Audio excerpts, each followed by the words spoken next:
Mama, we made it. Blah, blah, blah, blah, blah. What it do, though?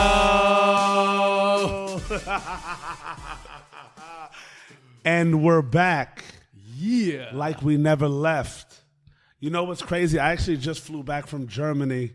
Got in today. Just completely playing, but you'll see where that goes. Ladies and gentlemen, this is Nushi. Raushi's to my left. You dig. And straight ahead of me is an incredible artist, actually a very dear friend of mine. You know, I met him, I want to say about a year and a half ago, and we've just had a very honest relationship with one another, and I truly respect his craft, his voice, his sonics, and the realms in which he's taking his craft, and the depth in which he goes within himself to create an authentic voice.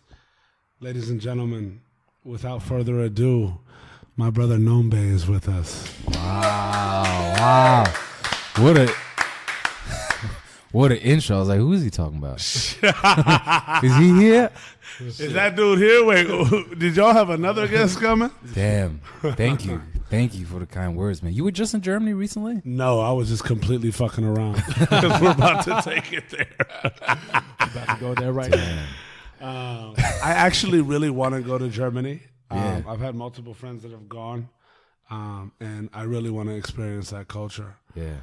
Speaking of Germany, it all starts there for you, does it not? Yeah.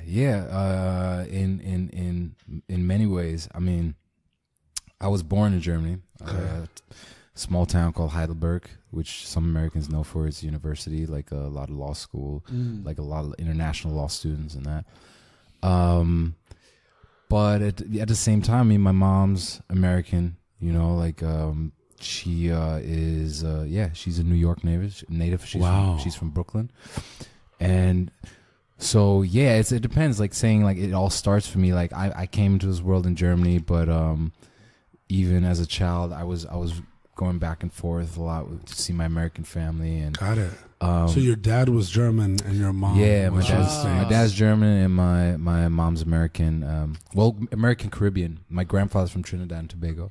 So it's like, you know, like Brooklyn, Flatbush. That's an eclectic Caribbean. mix, man. Yeah, it's rare. You must have had a lot of culture around you and like everything in that nature growing up. I'd like to believe so. And it's a rare combination. I've met one person my entire life that was half German, half Trini. Like, wow. My entire life. It's not the kind of people that usually mix or meet ever. Yeah. But yeah, it's interesting. I'm what is considered a citizen born abroad, which just means you're not military, but you're just American who just happened to just be born somewhere. Wow. And so I am an American citizen still. Got it.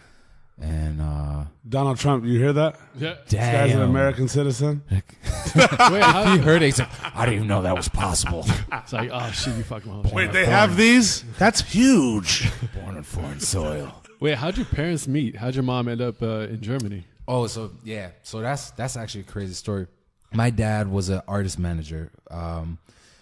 He completely obsessed with music. He was kind of like the black sheep of my suburban family in Germany, where he dropped out of high school, was like, I'm going to be an artist manager, you know. Wow. In like that young. Yeah, in like the mid 80s, you know what I'm saying? And he was always obsessed with funk and soul music, and the part of Germany that I'm from was occupied by the Americans after Second World War. So there were a lot of like GIs and like army bases like stationed there. So that's like a huge part of the older generation. My dad, you know, he was born in 1962. Like that generation like idolized like disco and American just black music in general. And so he was just completely infatuated and he basically started turning my grandfather's workshop into a rehearsal space. Wow. So he had all these people coming in and out. And today it's the same thing. It's hard. Like, you know, rehearsal spaces are expensive. Oh, yeah. You know, and So he had just this constant influx of musicians, like from reggae artists to cover bands who were doing Parliament records or Rick James shit. And was it robust out there during his time, like in that area, or was it just like? What do you mean robust? Just robust in terms of like artistry and artists in that area. There was a lot going on because World War II was over, right? Mm-hmm. So they were still there up until 2 years ago to basically make sure the Germans don't go crazy. Wow. So we still had American occupation like in 2010. You know what I'm saying? Shit. Just think about that. That's wild. And so they didn't have shit to do. They were just out here. It became like a place for all the people who were injured in Afghanistan or Iraq. Mm-hmm. The main hospital was in Germany. Oh, really? So that they kind of made it like a checkpoint, and it's a huge part of the culture there. But what I was about to say is that because they have nothing to do, a lot of a lot of soldiers also play instruments. Yeah. So all the musicians there started putting on shows, and they needed rehearsal spaces. And then they met my dad, and it was like, hey, just come stay at my spot. And, which drove my grandparents crazy because my dad was just like, this pothead who was just having all these like black dudes stay at his house, which my grandparents had never seen like a black person their entire life. You know what I'm saying? Wild. And my grandfather like literally fought for the Nazis. You know what I'm saying? Wow. And he raised me too. And he was like, I mean, it sounds crazy, but you have to imagine he was drafted when he was 14 years old. To shoot American planes. So there were like 6 of them operating one of those like airplane, I don't know how you call that. Like turrets?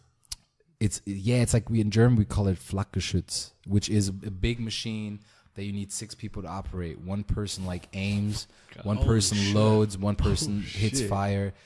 And he has crazy stories, man, as a 14-year-old. It's wild because at that young age, it's like, you don't really know anything other than what you're told. And like in your community, in your culture, you're raised, you can't control your environment. It's like, when you think about it, it's like people in the South, right?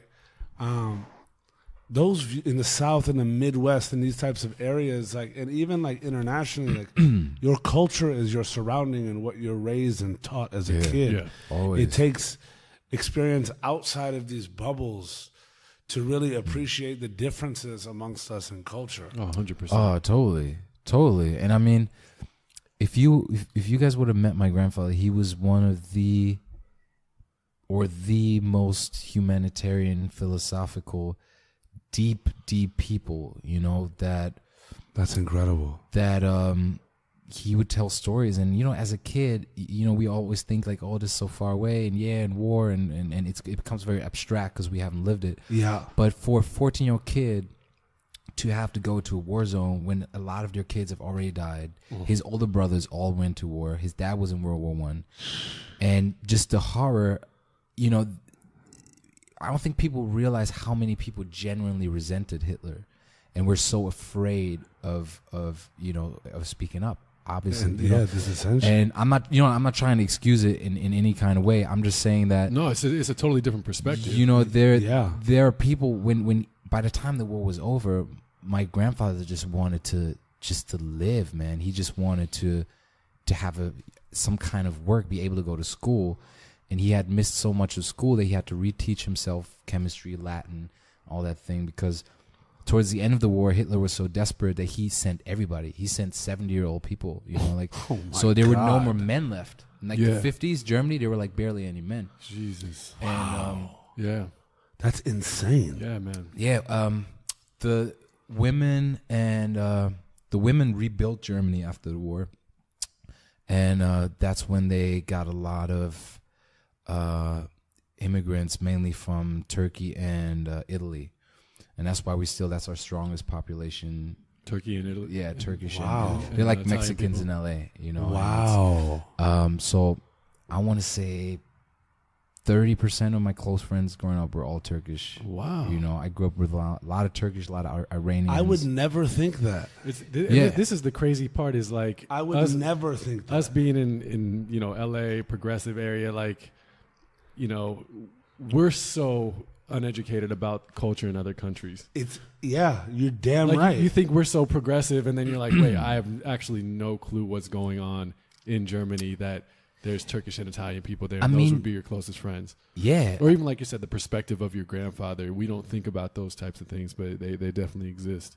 Yeah, of course, man. I mean, because they become so abstract. Yeah. Yeah, definitely. Like, And you're also only taught one thing. Yeah. Like about World War II. You're like, there were the Nazis and everyone else trying to kill them. Like, I mean, it's crazy. People also forget we're not that far removed. You know what I'm saying? It's like, and you know, the obvious comparison being Trump, but the truth is, when people are frustrated, and you can scapegoat, a particular group or just anything, aggressor. and just put blame on something. That's just how humans work. We're not. I love watching these lectures by the Stanford professor called Robert Sapolsky, and he like uploads his lectures on human behavioral biology, and he really, I need to check that out. Oh, it's so good, so fucking really good. You're gonna have me up all night tonight. Oh, dude, it's like he mixes what's his name again? Robert Sapolsky. I played a show at Stanford, and I shouted him out during the show, and then the crowd went wild. I was like, yo, who's in Robert Sapolsky's class? And they were like, what the fuck? It's cool that I'm doing this. Like all the like psych students, and they're just like, whoa.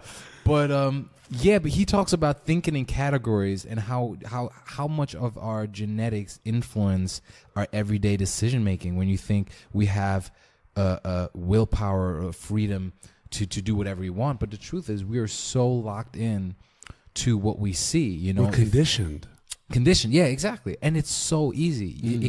It can be as simple as me showing you an image of an Asian guy sweeping the floor 3 times a week. If I do that for 2 weeks, you're going to start thinking, man, Asians really like to sweep, mop floors and shit. Yeah. And it's so easy to like focus the brain on something, and that becomes the standard. And lost my train of thought. What were you talking about? Like the conditioning in human behavior. Yeah.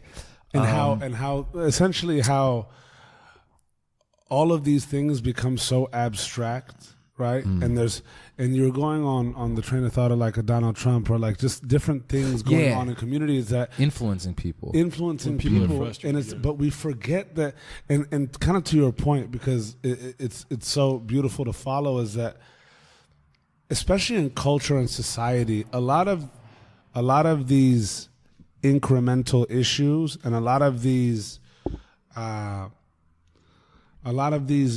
bigger problems are systemic, and it's caused by a multitude of things that have kind of crescendoed over time and built such a veil over the individual pieces that have led to something. It's like life, bro. It's like we as literally human beings it is life. Even are an accumulation of all of our experiences. It's like, yes, we can pinpoint moments of change or times of like, shaking our paradigms, but the life that we live and the multitude of experiences that we have in our own regions, like I grew up in America, like I would have never thought that 30% of people were immigrants of Turkey and Italy in Germany. Like I literally just saw it as all white. Yeah. Oh, dude, Germany's one of the most diverse places I've ever been. Wild. And it's truly diverse, because when I moved to the U.S., I realized, obviously, you have that stigma of it being a melting pot. Yeah. But at the same time, it's very segregated. It's like if you go to New York, like you see like the neighborhoods, you see the Jamaican neighborhood, and then you see like like a Korean neighborhood, and everybody kind of sticks together. Yeah. Overall, I'd say it's more intermingled than if you go to like Arkansas or something like that. Yeah. But people generally like to stick to their own, while in Germany it's literally, I was dating this Albanian girl, my best friend's Filipino, my other best friend's Turkish. Like a true melting pot. It is completely like, like fucking That's a Wheel mind of Fortune. fuck. Yeah, it's interesting, and I mean there is a large population of just white people. Yeah. But well, even talking about your father and like how he, embedded himself into U.S. music, and I'm sure obviously how he met your mother.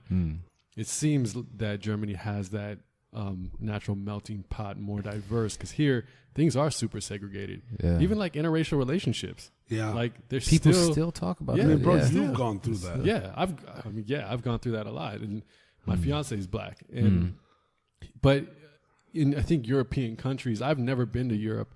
I would assume they're not like here in the U.S. They probably are more diverse, but I don't know.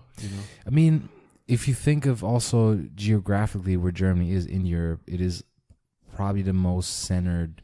It's like smack dead in the center of Europe with Switzerland, maybe, and Austria. Yeah. So you kind of pass through it all the time. Everybody's commuting through these areas. Yeah, and it's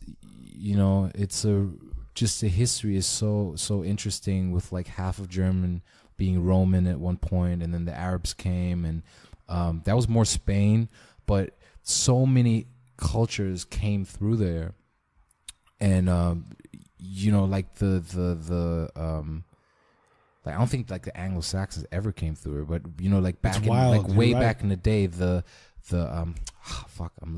actual Germans, they took up very little if you think about it over the course of a couple of 100 or 1,000 years. They were not that big of a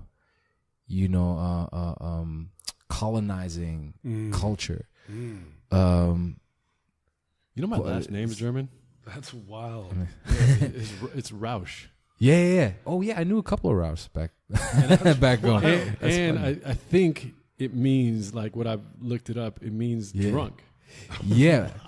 Well, Rausch is the state of being intoxicated. Yeah. It's like it's like I had a friend who was in Germany for they're like in college, and he hit me up on Facebook. That's He's so like, funny. "Bro, I'm drunk at a bar and I just found out your last name means intoxicated." That's funny.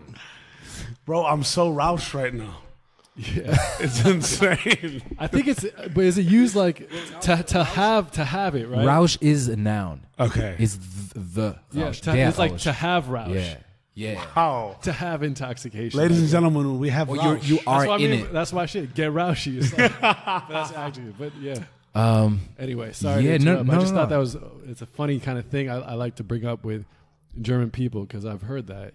Yeah, of course. And I meet so many people when I talk to them, and I'm like, oh, where are you from? It's like, oh, I'm German. It's like, wow, me too. You speak it? Oh, no. My great grandmother, she came here, and I'm like, oh, word. So you're not actually German, but you look more German than I do. See, I'm not actually German though. He's Jewish. Well, okay. No, but it doesn't matter. So my dad was adopted. But Okay. my dad's family is Rausch, and I think they came in from like Poland and Austria, like during World War II, came over to Ellis Island to like New Jersey. Wow. That whole like New York thing. Oh, shit. But since my dad was adopted, I don't really know where he's from. So I don't really know.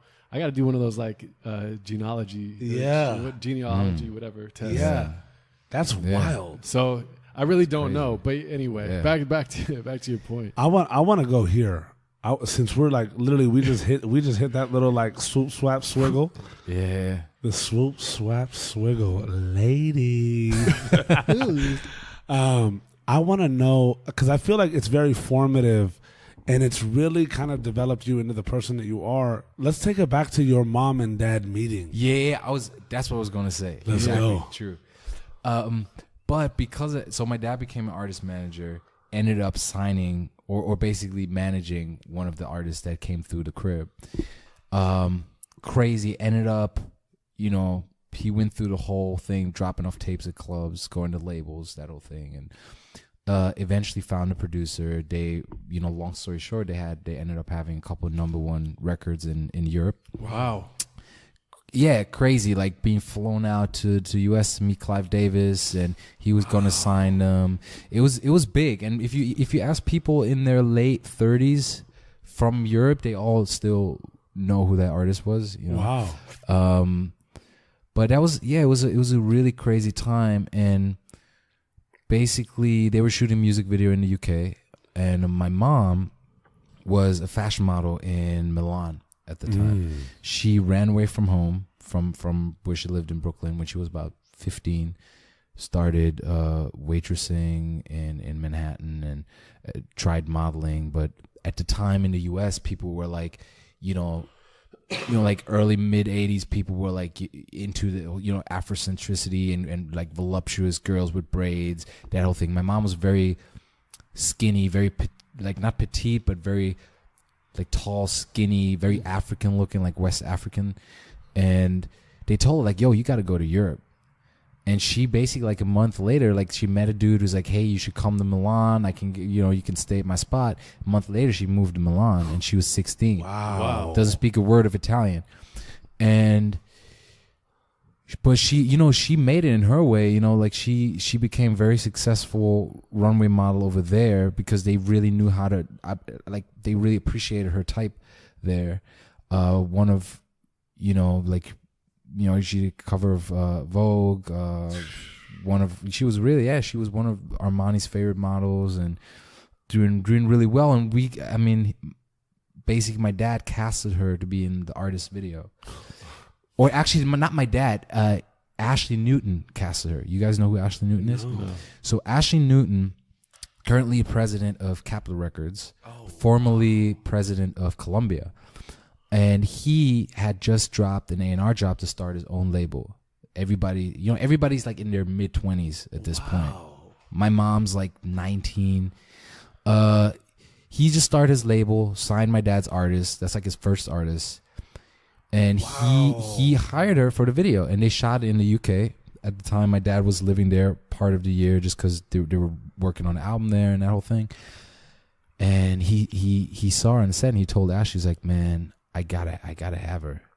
She's like the most beautiful woman I've ever seen. And Ashley was just, he's funny British. He said, oh, if you do that, I put my pants down in Piccadilly Circus, blah, blah, blah. And my dad was like, well, we'll see. And my dad told me this story my whole life, and he told me a lot. It taught me a lot about how to get the girl, which is for 3 days of shooting, he did not acknowledge her whatsoever. Yeah. Which drove my mom crazy. Like she's used to guys being all over her. And the last day of set, like we wrapped it. She went and they got a limo for her, and she was about to dip, and he just jumped in the car with her. I was like, listen, I can't let you go. We're going on a date. And she was just, first she was offended, but then, a year later I pop out. It's just, did Ashley pull his pants down in Piccadilly Circus? He did not. And I had a meeting with him a few years ago. I was like, yo, because he was like phased. He was like, man, this is crazy. Because like seeing this kid be like 23 now, and he's a musician, coming to his office being like, yo, I'm the next Pharrell. He was just like, you know what I'm saying? And it's so funny, but after that, my dad quit the business because it got so crazy. Like his artist, it took so much to break that artist, and then he was not the type of guy that can sustain that. He was just not with it. Like he got caught up into the whole, drugs, women, the artist not showing up to interviews, just being, trying to look more like an artist, like we were saying, like we were talking about earlier. Right. And that crushed my dad. And at that time, like it was, you guys know how it is. I mean, even when you have a song that's performing well, it's not like you got to check in the mail then and there. You know what I'm saying? No. It's a grind, bro. It's a grind. So especially on a management end, because you're getting a piece of that grind.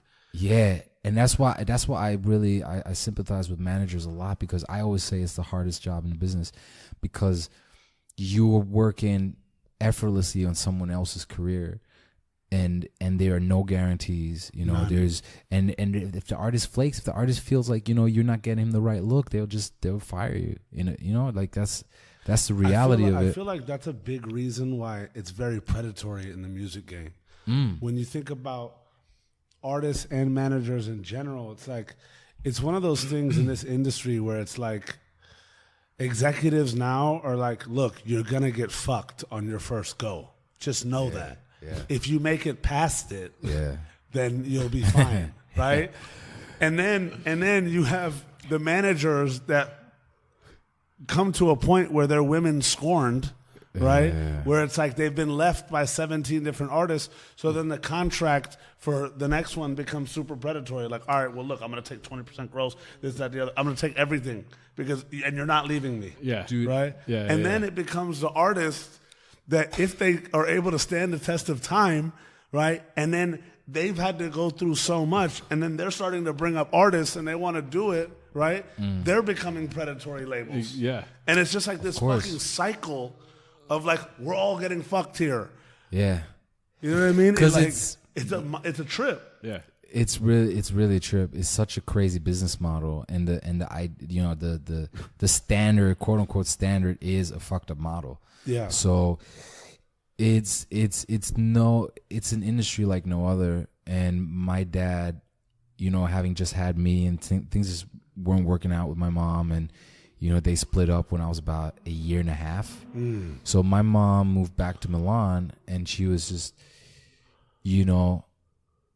she was just over Germany and the whole, like at the time, like the early 90s, people were like still very ignorant, like super racist. I mean, people are still super ignorant and racist.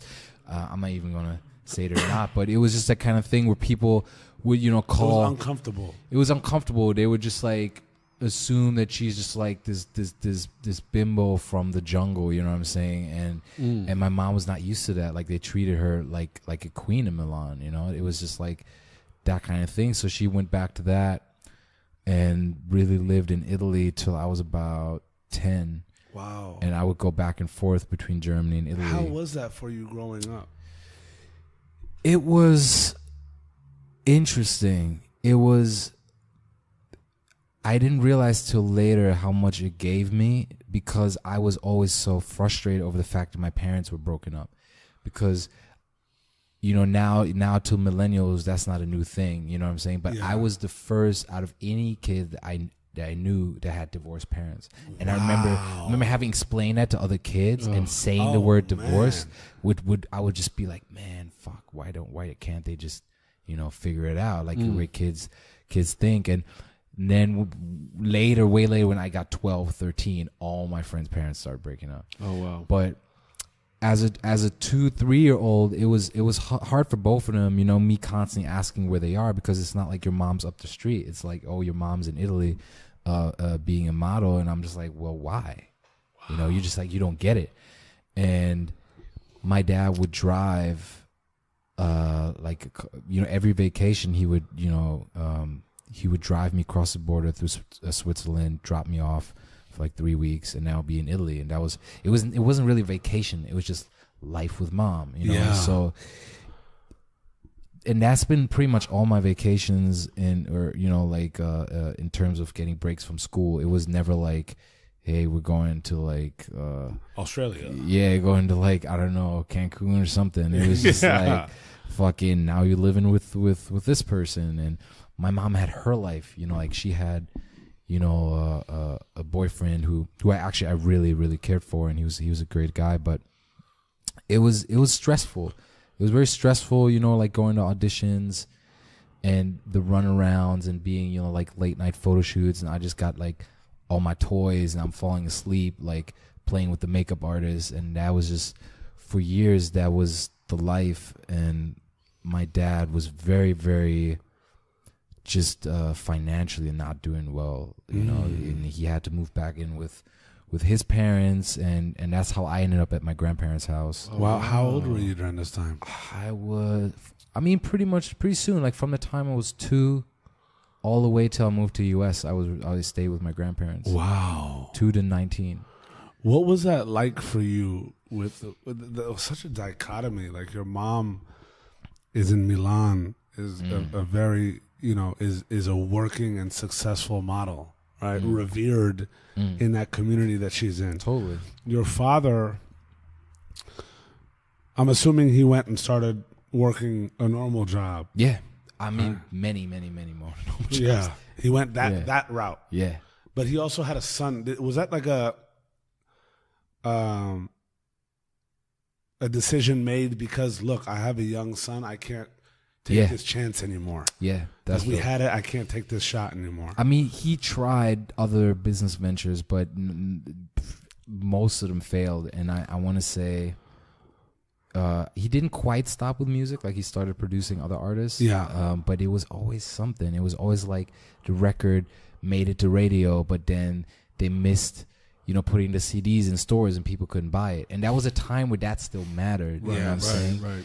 So he started fashion labels. He started working at UPS, like packaging at night. And, you know, he started selling, like becoming like like door-to-door salesman. Like, he started working for like a mattress company. He's like selling mattresses and like all kinds of odd jobs, you know. Like, he probably started 5 or 6 businesses that, you know, just when he started doing well, like, you know, everything fizzled and kind of crumbled. Like, he literally lost everything about 5 or 6 times. Wow. By the time I was 12. Yo. But here, get this. The crazy part is he is such a incredible multitasking mind that any position you put him in, he improves what's going on. He's like very, very sharp, very charismatic, very good salesperson. And I think most of it always failed because he was trusting other people too much to do things that he should have double checked. You know? Absolutely. And that's life. It's real. And I always, man, my dad was always like a superhero to me growing up. And both of my parents, I mean, incredible. But the crazy part is when I turned about 12, 13, he got he worked his way up in like a big management firm. And next thing I know, he's driving a Porsche, and he's just like buying expensive watches and wearing a suit every day. And I'm like, what the fuck is going on? Wow. So is he still at grandma's crib? No. He moved out at that point. He renovated a loft, and then I started. That was like in my teens. I started having parties at his loft, and people were like, "Your dad is sick, man." And I'm like, "What does your dad do?" And I was always like, "I actually don't really know." Like, it was bizarre. So like for like 5-6 years, he was doing really, really well. You never asked him? I mean, I knew kind of what he did. I mean, he did like logistics. He was like managing a lot, like building out the infrastructure of a business. Got it. And and he was just like a great guy. Like, he kept getting promoted, but he hated it. You know, it was like one of those things. Because he's an artist at heart. You know, and but he was good at it. He was just he was really a victim of his success, and 7 years of that, he was just like a burnt out corporate manager dude who just dropped it completely, and then we had to start from scratch. And he was riding a bicycle, you know. Started riding a bicycle, and then he started working at UPS at night. Yo, it's bizarre. What was like that for you, going on those like rides of ups and downs? I mean, did you feel it like as a teen, or you're just like, oh, this is just the natural flow of things? Or? Nah, I felt it, but because I love my parents, you know. I'm very empathetic, and I just wanted them to be happy and do well for them. Yeah. Because I was always an easy kid. I never needed, you know, like Game Boys and PlayStation and shit. You know, I was always like, I had a lot of imagination, and I just wish that both of my parents would have followed their passion from the get, the way I'm doing, which I'm blessed enough to do it because they did what they did. But at the same time, my dad is an extraordinary painter. My mom's is an extraordinary writer. Wow. But they never let themselves do that because they always got caught up in the chase and always the social, what do people think of me? It's brutal, bro. They always wanted to play up here right away. But you don't realize that you're the puppet. Yes. And you're a puppet to something that's completely out of your control, right? Imagine, and this is like, you know, I hit my rock bottom with that mind state, you know what I'm saying? And then when I came out of that mind state was when I was able to really just take hold of my life, right? Whatever it became, I took ownership of it. But like, I was good at what I did, but I was beholden to like, well, they see me as the music guy, or Nushi gets it done, and they're counting on Nushi, right? and I'm dead broke, just like all these things, but I'm bound, right, by the perception of others. And who really knows if people have time to think about you like that? You're just bound by how you think others are thinking of you. Yeah. Right? And that's a brutal mind state to be in, and that's a brutal way which always ends in failure to actualize any semblance of individuality within oneself. Yeah. Speaking on those things, right? And we got up to that point. I want to take it back because I truly feel like take it back. Take it back. I truly feel like your being is, and the fact that you're empathetic, and the fact that your parents are such different people, right? How was that growing up for you as a youth in being able to understand that there was something different with your parents, and that, you know, mom and dad weren't there, and being, especially at that time at a young age where it was like everybody's parents were together. So it was like obvious that something was very different, right? And then on the same token, like growing up as an interracial kid in Germany. Yeah. It came in waves. It was just very, like as a kid, you're not aware of your race till you're like 5 or 6. Absolutely. Like that. And I always knew I had a beautiful mother. I always was secretly kind of proud of that. You know? And all the other kids, when my mom came to visit, it was like exciting. You know, it was like, no, his mom's coming. I've seen her once, blah, blah, blah. But, because she would always come and make it a thing. She would come to school, come to my class, and take me out of class. She would like stick her head in and be like, Noah, like, come, let's go. And all the kids were like, oh, that's Noah's mom. Wow. You know, so that was like super exciting. Wow. And that was like the greatest for me. And I only got to see her like 3 times a year, you know, maybe, you know. So that was always wild. Yeah, that was always an event. And she would like, you know, she would bring toys and like all this stuff. So that was cool. But at the same time, I paid for it by not having her at home, and not, you know, on Mother's Day we're all making cards, and it's just like that whole thing. Thing. I'm not trying to sound like a sad movie and shit, but that's what it was. That's Mother Day. Exactly. And growing up, you know, on the interracial thing, it was interesting because everybody honestly, everybody really loved me so much that I very rarely felt like people would resent me based on my colors. That was later. That was more when society got to people, and then they're like, hey, you know what that person's called? That's called a nigger.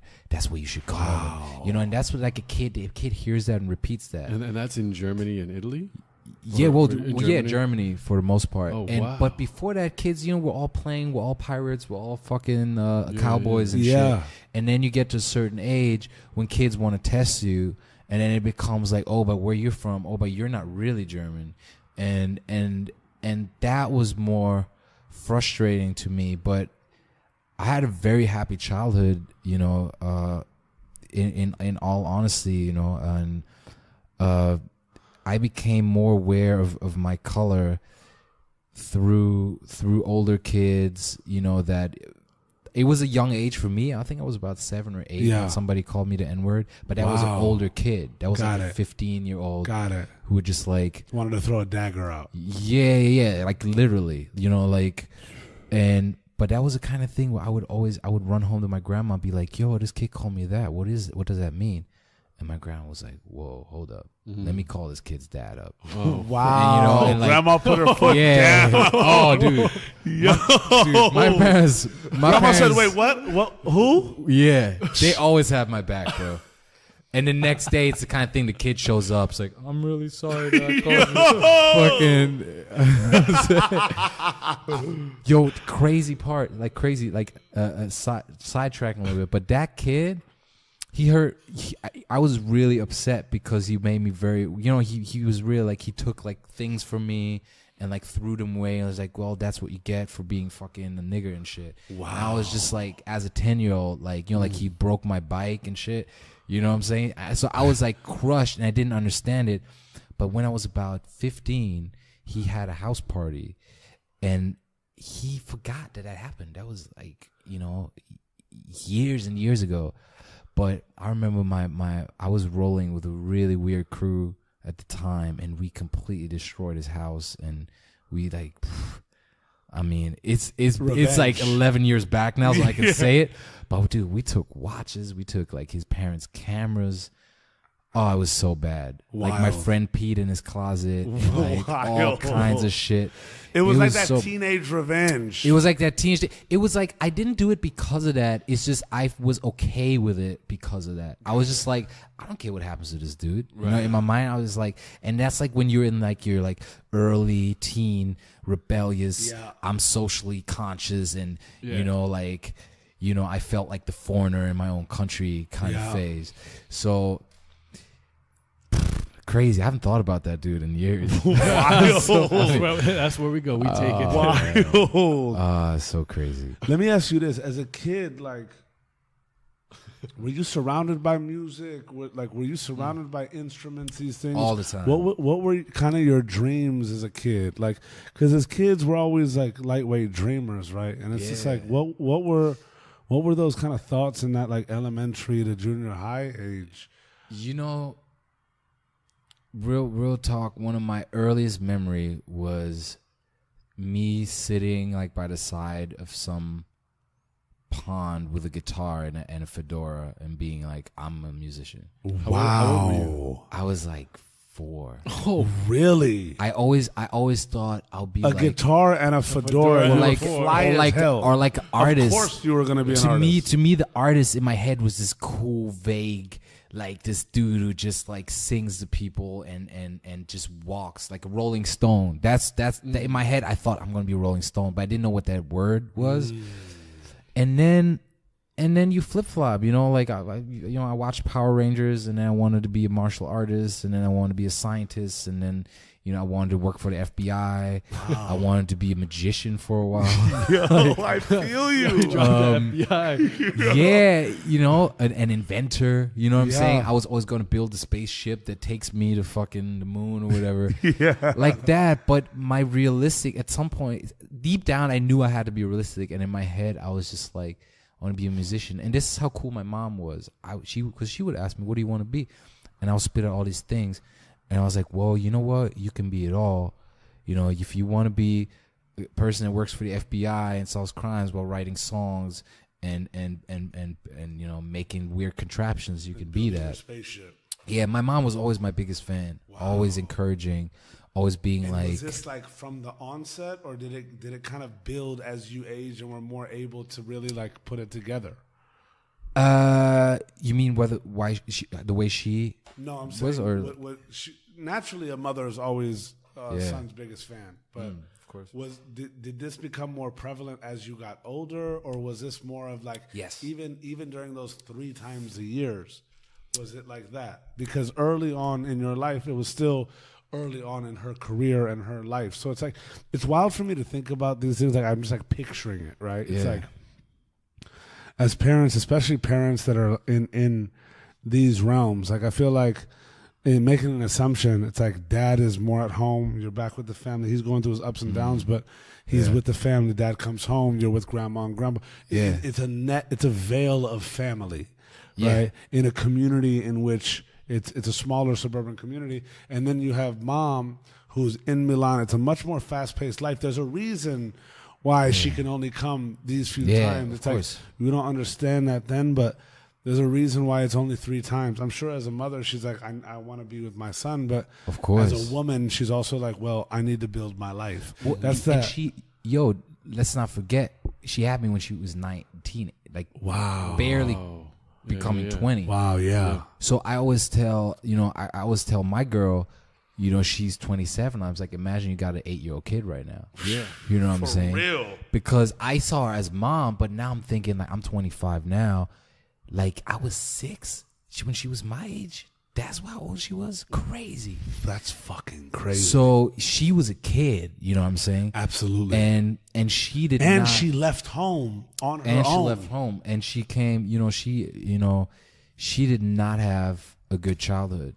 Like her parents were, it was the 70s, man. If you had 70s and you have like black immigrant parents, like it was just different. People didn't like cry for you if they beat the shit out of you. Nowadays it's different. And don't get me wrong. I mean, she's still my black mother from Brooklyn. Like she had a loose hand as well. Yeah. But it wasn't anything near to how she grew up. She was always she had a very liberal approach to how I was raised. And she wanted to make that time count. Like the little time she had with me, she wanted to make it an experience. Absolutely.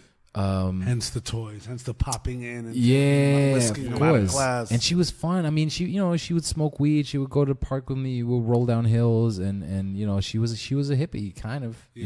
Like all her friends were artists, DJs, and we would watch movies. How was that for you? As you started getting older, did you start sensing that? I started sensing it because when I started smoking weed, it was so familiar to me. The smell? And then I realized, oh, that's what they were smoking. Wow. This reminds me of my childhood. Yeah, it was like that. Yeah. That's amazing.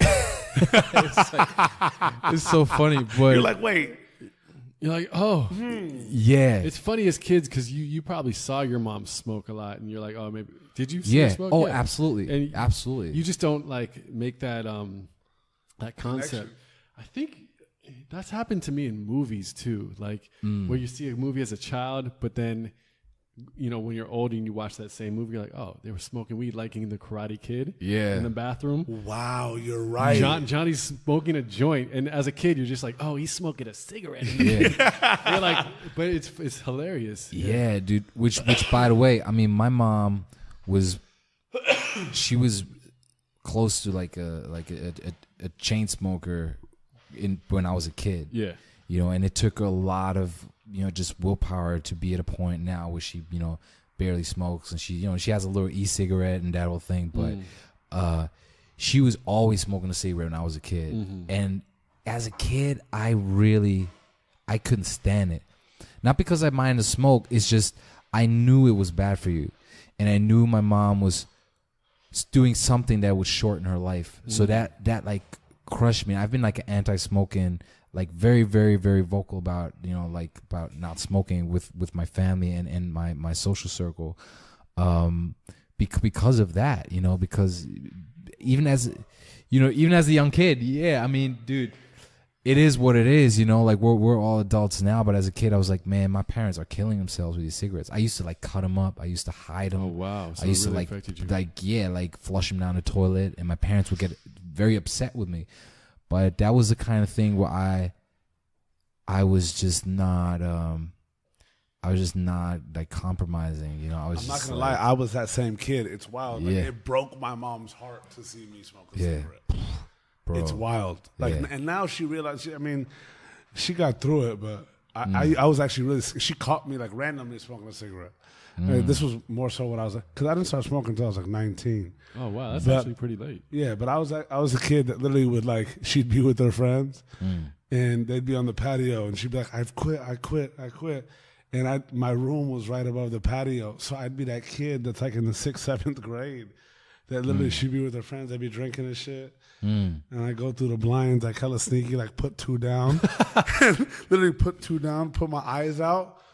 I'd literally see her moving. She'd kind of be like looking around, and then would grab a cigarette, hit it, and I'd literally just like straight throw the thing up and bang on the windows. I saw you. And she'd run in the house. She was so affected by it. It's a trip because she was like, you scared the shit out of me. I knew it was bad. She was like, I just felt so bad that my son felt that way that I quit. Bro, but the crazy part is about that, kids change and they mimic us.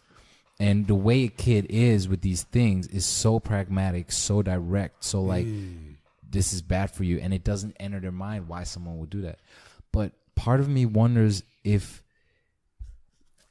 if society wasn't already in its full effect, basically bringing kids into something that's already in motion, whether humans would be more like children if it was kind of, you know, if there was like a parallel universe where kids can grow old not experiencing society as it already is. Take me through the depths of that. I'm just saying, like, imagine. I mean, it's very, very hypothetical, because how are you gonna raise a person without them meeting other people, right?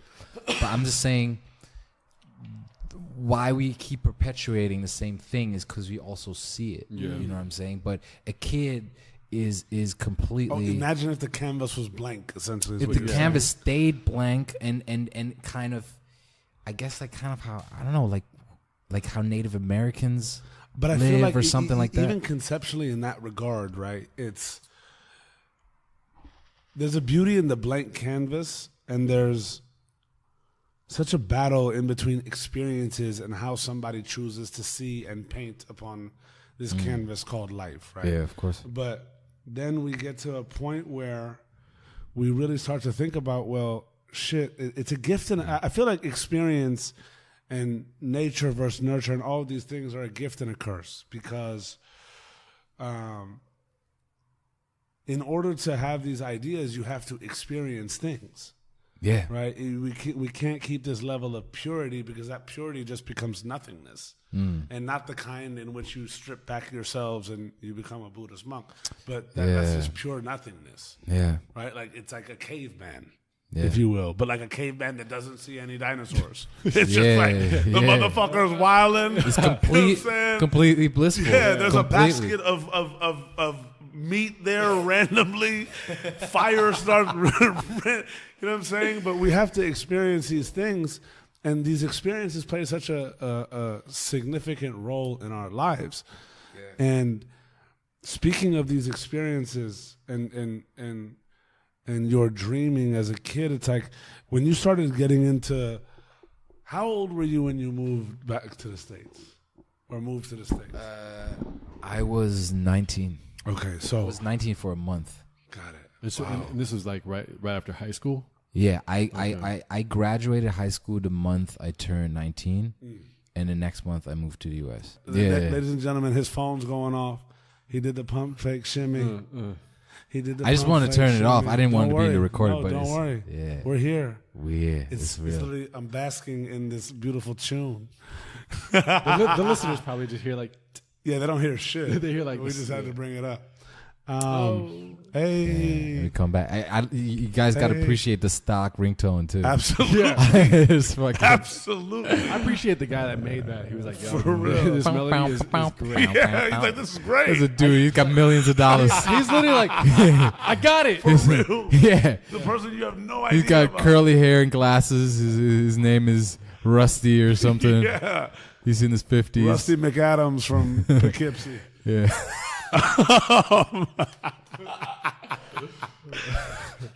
Yeah, it's real.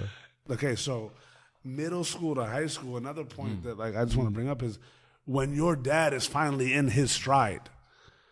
So you're going, it's beautiful to me to think about it. You're going into your formative years of adolescence, right? Having gone through experiencing life, but also seeing, like, you're getting it now. Like, you're starting to wonder within yourself, like, why don't, like, it becomes more clear, like, okay, mom, dad, like, what's going on in your lives, right? Okay, dad, you're down right now, this, that, and the other, up, down, but you're a great dad. Yeah. Mom, you're gone a lot of the time, but you're still a great mom. You start, and also it's more relationships with your peers. So that time, especially during then, isn't as necessary or thought about, if you will. Correct me if I'm wrong. I'm just making bold jump offs. Yeah, but no. You're very on. And this is a time in this day and age of yours is where all of these things are accumulated, and now you're the kid with the single white German father, but now he's the cool dad. And now he's well-to-do for himself, and he hasn't hit a burnout point yet during like the middle school age. So it's just like, whoa, like the new Porsche, the suits, just the this, that, the loft, the remodel, you're starting to have parties at the crib. Yeah. Like, I want to kind of go into who that Noah is during that time and how that kind of shaped him, young Gunna. Oh, that's so funny. I mean,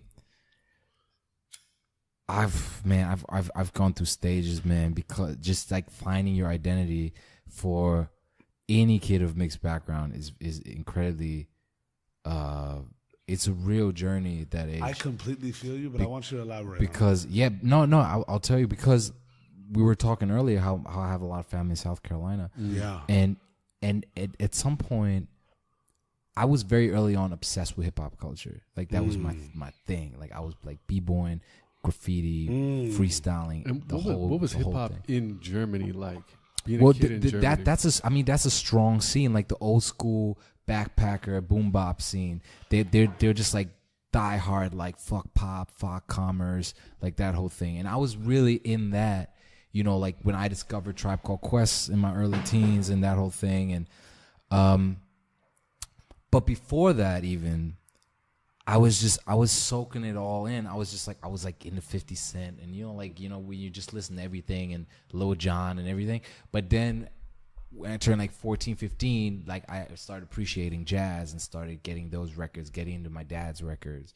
And, but there was a time for me where I didn't know, I wanted to be hard. You know what I'm saying? I wanted to like wear do-rags and oversized, like, wear like pink, like long sleeve T-shirts and fucking Air Forces. What's interesting though is when you like here in the States is you have people from New York that truly identify with that music because they are living in it, like living in the state, like totally. It's a part of it. And same with how West Coast hip hop was here. All these types of music that originated here. So it's fascinating to me what that translates to in a place like Germany. I'm in the Bay, right, as a first grader, and I'm bumping Pac. Yeah, right? sure. I have no attachment to that, but it's just like, I feel like it's an aspiration just towards like, whoa, this it's is like a role so model. Cool. Yeah. But I mean, for me also, I'm kind of like in a weird way, like a diaspora Black African American. You know what I'm saying?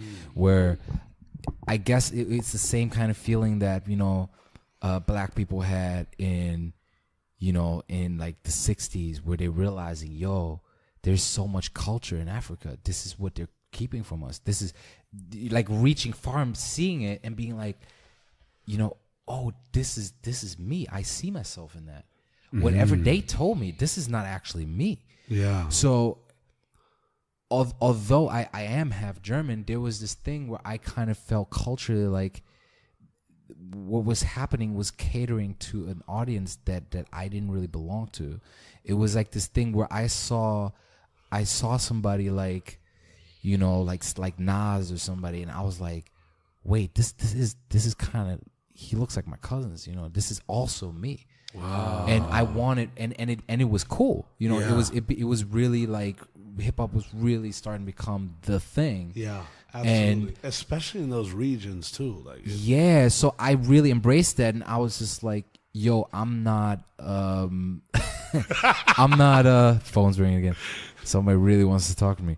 No, but I was like, Joe and I are I just wanted to have that part of me that I considered special to be seen. And be like, I'm not just this German suburban kid. I'm also all these things. Yeah. And then I just fed into all the cliches, like I thought I had to, like the clothes, like the Timberland boots, and I was rocking chains, and started speaking slang. Although I grew up I was raised by my grandparents. Like my German is very proper, the way I talk to people.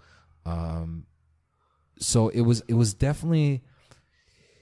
It's hard to describe because I want to say it was inauthentic, but at the same time, it was a part of me. Absolutely, it was authentic to who felt it you was were. a stage. It was a genuine Yes. stage in Well, your mom was from my. Brooklyn too. Yeah, definitely. So there's a real tie there. it was just a stage in my development. Yeah, but and even as kids, it's like, of course, it's a stage. It's like Yeah. some kids love rock music, and some kids love hardcore rock, and you just see Yeah. them like completely emulate Yeah. all of these things in those cultures. Like Yeah, I remember yeah. as a kid, for me, I grew up in hip hop culture as well. I'm a Persian kid, course. right? Yeah. And I'd go to school, and when I moved to Orange County in the 8th grade, it's like, oh, why are you trying to be black? Yeah. But I was smart enough to know, like, what the fuck is your ignorant ass, bitch ass mind talking about? Right? I'm like, I literally would be like, define black to me then. Yeah. What's black? They're like, oh, all this. And I was like, oh, hip hop? Is that black? Yeah. And then you see these kids just start fumble up, but it's like, we don't know. We don't know these. It's like, it's not tied to an ethnicity. Yes, it is rooted from an ethnicity. If people really want to look back at it, it's like, if you like rock, are you black too? Because rock came from that side, did it not? Everything came from fucking black music. Yeah, That's what people don't understand. Yeah. Everything. And this is like 100%.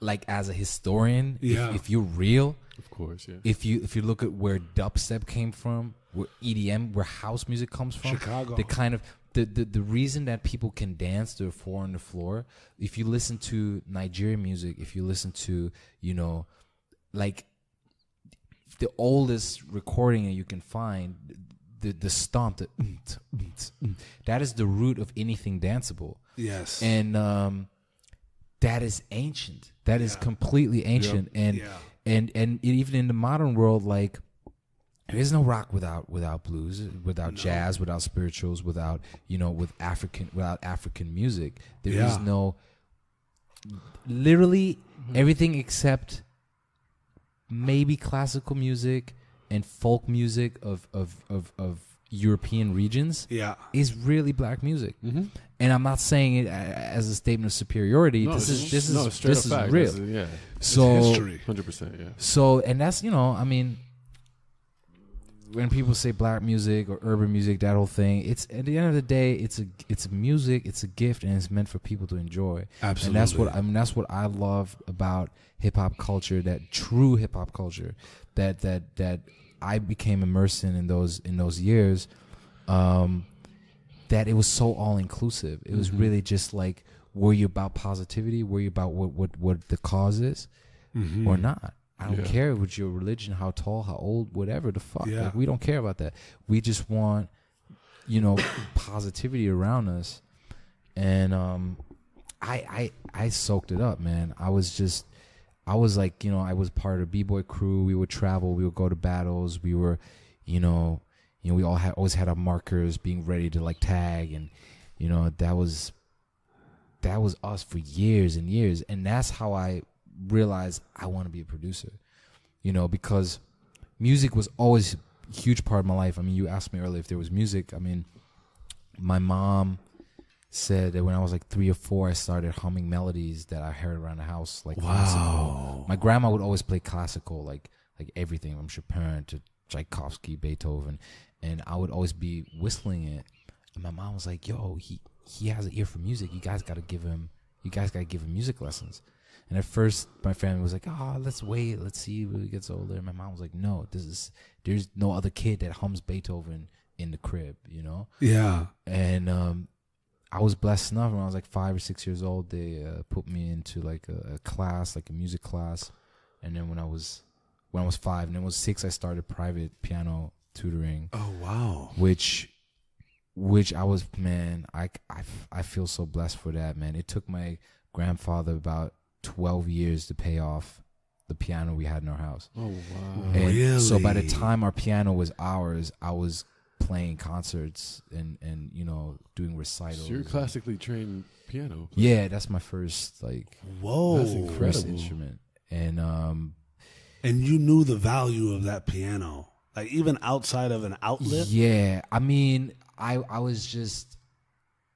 loved it. I didn't like the class. I didn't like practicing in the classes.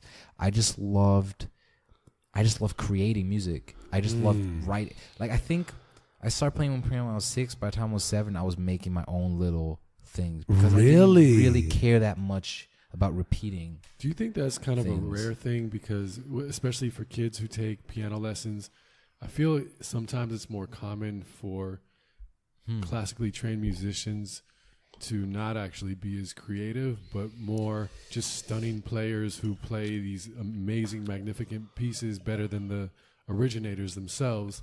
I mean, Do you think like in your case, it was more of a rare thing? Or a unique thing that happened to you? I couldn't say, but judging by the other kids that played, I was one, if not the most proactive about making my own compositions. So I don't know if that's if there's a general statistic, but I always suck reading sheet. I always hated it. I always played by ear, and then I would pretend to play, and then my teacher would be like, "Wait, did you actually read that, or did you memorize it?" Well, I did the same shit in college, dude. Yeah, and I've heard that story a lot. And you memorize it, and then you just stare at the paper, but you play it from memory. Yeah, you fake like you read it. That's a thing. And years of that back and forth. And my piano teacher, she was Russian. She was very rigid, and she was like, "All right, this is what I'm going to do. You don't like playing sheet.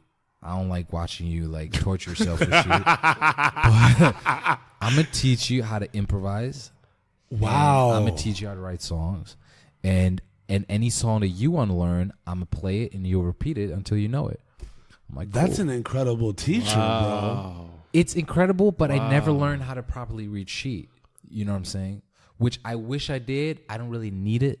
But the musician in me now wants to be able to sit down and play like some Ahmad Jamal or something, or Oscar Peterson. You know what I'm saying? I mean, Oscar Peterson is probably would be over my head anyways, but it's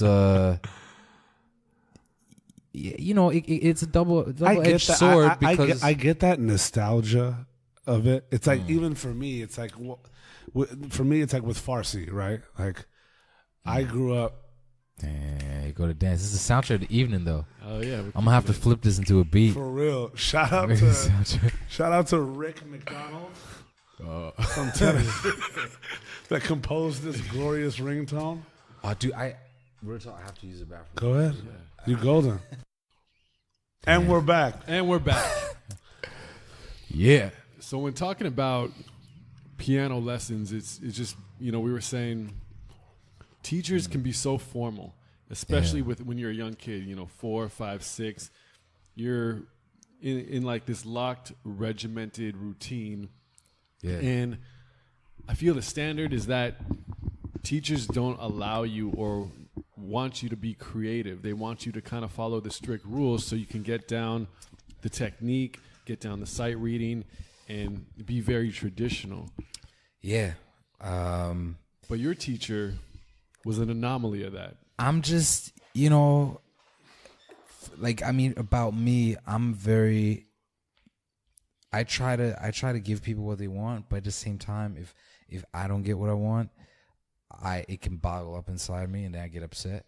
Yeah. So even as a young kid? Yeah, even as a young kid, like there was no way, if I think back now, there really was no way to force me to learn that. You know, that really has to come from me. That's special to have that too, though. Well, I mean, it's for me, it's weird. It must be something like, I don't know, in my star sign or something, but I'm always the guy if like people are like, "Hey man, let's get food, like what do you want to eat?" Like, I know what I want to eat, but I'm a cater to you. But then if you don't pick what I want to eat, I'm going to be all pouty. You know what I'm saying? I'll be like, "What's wrong with Noah?" It's like, Noah wanted pizza, but he didn't speak up. So you're that guy. Or I'll be like, "I want pizza, but we can get what you want to do." Yeah. What you want to get. And then that's we're like, a lot better. That's this guy. You know what I'm saying? It's fucked up, but I gotta be honest, you know. Like, I respect that. Hey, no, what you want to eat, man? Whatever y'all want. All right, yo, there's this dope Thai place. Oh, Thai. All right. Oh yeah, I mean we. Like, Oh, my God. Like offended, but hella like That's so mean. Thai. Huh? Oh, man. I mean, if that's what y'all want, I mean, we could do Thai. like literally speaking as if you offended him and literally slapped Damn. the choice out, like, bro, Thai. That's dope, but what that sushi though? Like, what about sushi? Like, But I feel this was for you. It was a really cool moment to hear about that teacher and yeah. for her to inspire that and allow you to see that part. She was amazing. She put on improvisation contests for the kids. Wow. She put on composition contests and like Oh, so local. she knew the separation then. She understood it, but I was one of her first students when she came to Germany herself.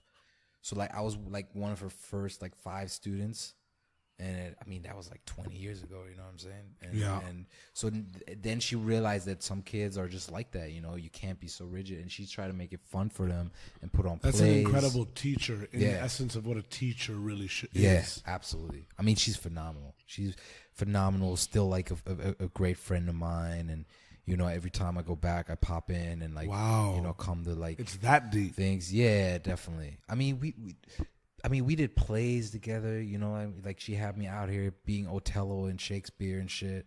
Like, I put on Russian plays. I had to learn Russian poetry, Wow. which I still. Wait, when the fuck was this? I mean, that was when I was like 12. Like Alexander Pushkin, I used to have to do his poem "Я вас любил."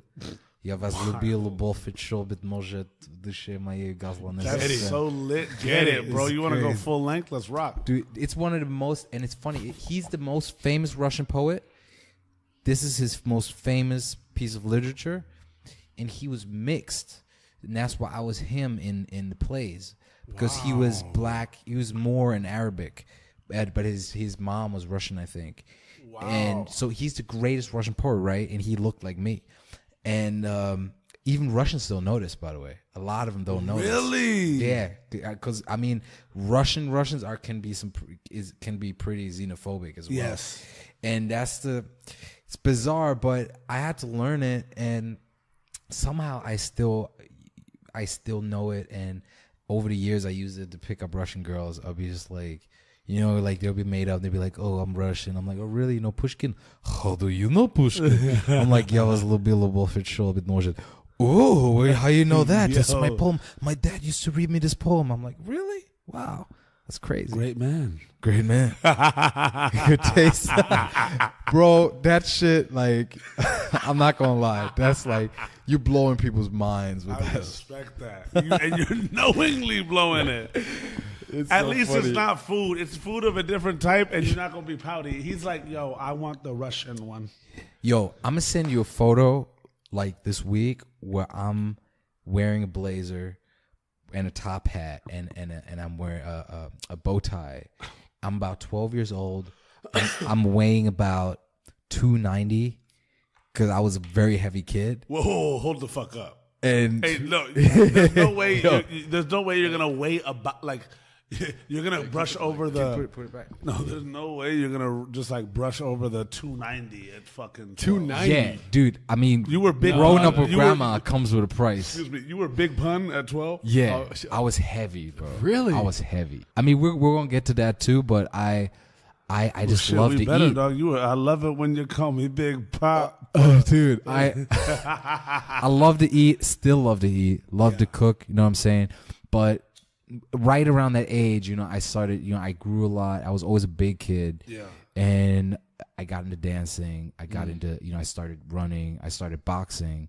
And that was like the only sport that I really became ambitious about because I always, you know, I was never team sport kind of guy. Like I always got into weird fights with people, and I never liked being at the mercy of so many other people. You know, I like being like, yo, I do the work, and This is a I pay result for it. of This the is the work. result. Oh, If I fail, it's on me. You know, I don't want. I hate Wow. blaming other people for shit like that. But yeah, I can send you a photo. I It's would so love funny. That. It's I so honestly funny. would literally get a fucking print of that and put it in my room. Bro, it was so funny, but that's also like imagine this kid, this chubby kid, citing Russian poetry, and playing piano, like, and like the girls, like I was like super sensitive, you know, like I was just like I wrote poetry, and like all the girl that I was in love with never knew, and she was always into the jock types, like I was that kid, but like always hiding in humor because I was insecure about my weight. So I would always crack jokes. I was always a class clown, doing voices. Man, I would never silly. Get that, dude. I would never get that from you. I was a total class clown, like doing impressions all the time. Like I still am, but it takes me a while to open up in that kind of way. Absolutely. What do you think that is? I'm just reserved at first. I like to get to know a person first. I observe. And then when I get comfortable, you know, I just got more serious, man, honestly. Like, as I grew up, I got more serious about people, you know, that I meet, and people, the way people see me. Yeah. You know, enter a room and that kind of thing. And I just kind of, also just certain crowds, you know, boxing, and that time of my life, I just went from being super goofy, upbeat, to a bit more heavy, more serious. Started listening to Mop Deep, you know what I'm saying? And it was definitely a quiet storm. Yeah, and then I moved to US, and it like the whole like it got so crazy to me, just like crashing on couches all the time, almost being homeless, that like life happened, you know what I'm saying? And then it does. Yeah, and then it's like, but when I'm in a good place, like I get super goofy, but a lot of times I'm in my head because I'm thinking about career shit, and I'm always like, it's just like it never stops, you know? So it takes me a minute to like calm down and be just like, you know. It makes sense though, because you take ownership of what you do. Yeah. Right? And it's complete onus. And in the world that you're in now, right, that's the most important thing that one could ever have. Because again, like taking it back to your father and you feeling that, you know, the reason for such a brilliant man to have lost it all and had everything ripped from him like multiple times, right? But then also reach a management position where he thrived, and his character was destined to thrive. But especially in this music business, if you're truly reliant on others, you're going to lose.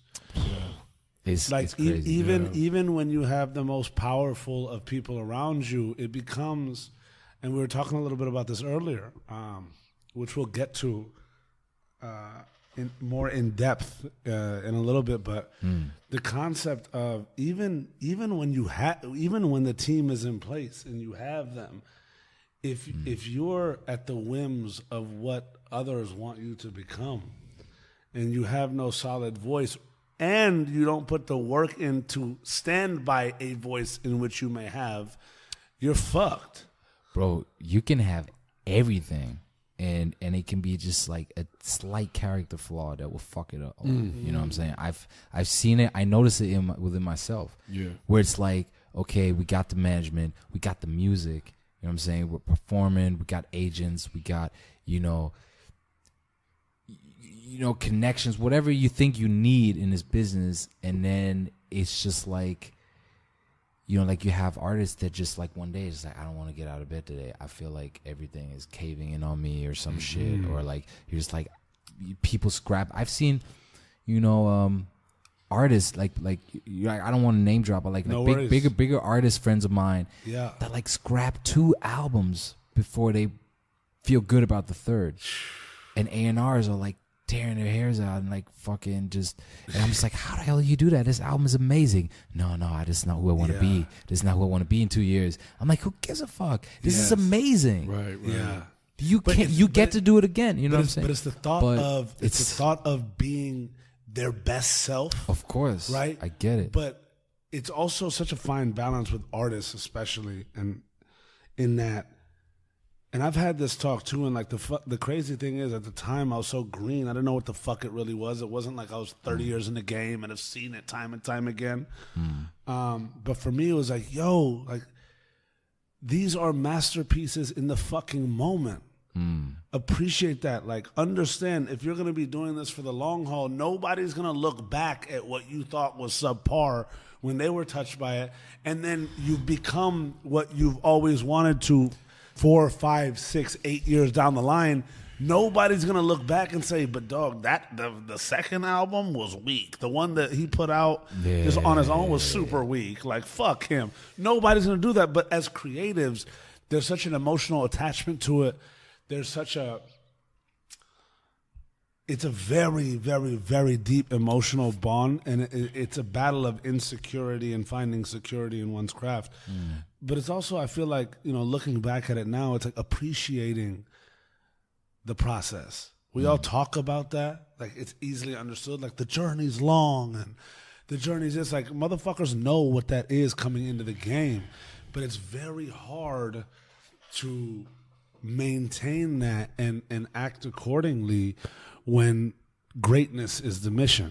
You know what I mean? But we tend to forget that all of the greats have gone through those periods. Like, I can openly say, as sitting behind you, shout out to Koa Payton for painting such a masterpiece, right? But I can honestly say Tupac is one of the most influential artists, entertainers in my life, right? I don't go back and be like, man, his credibility, like he was dancing on stage with Digital Underground. Right.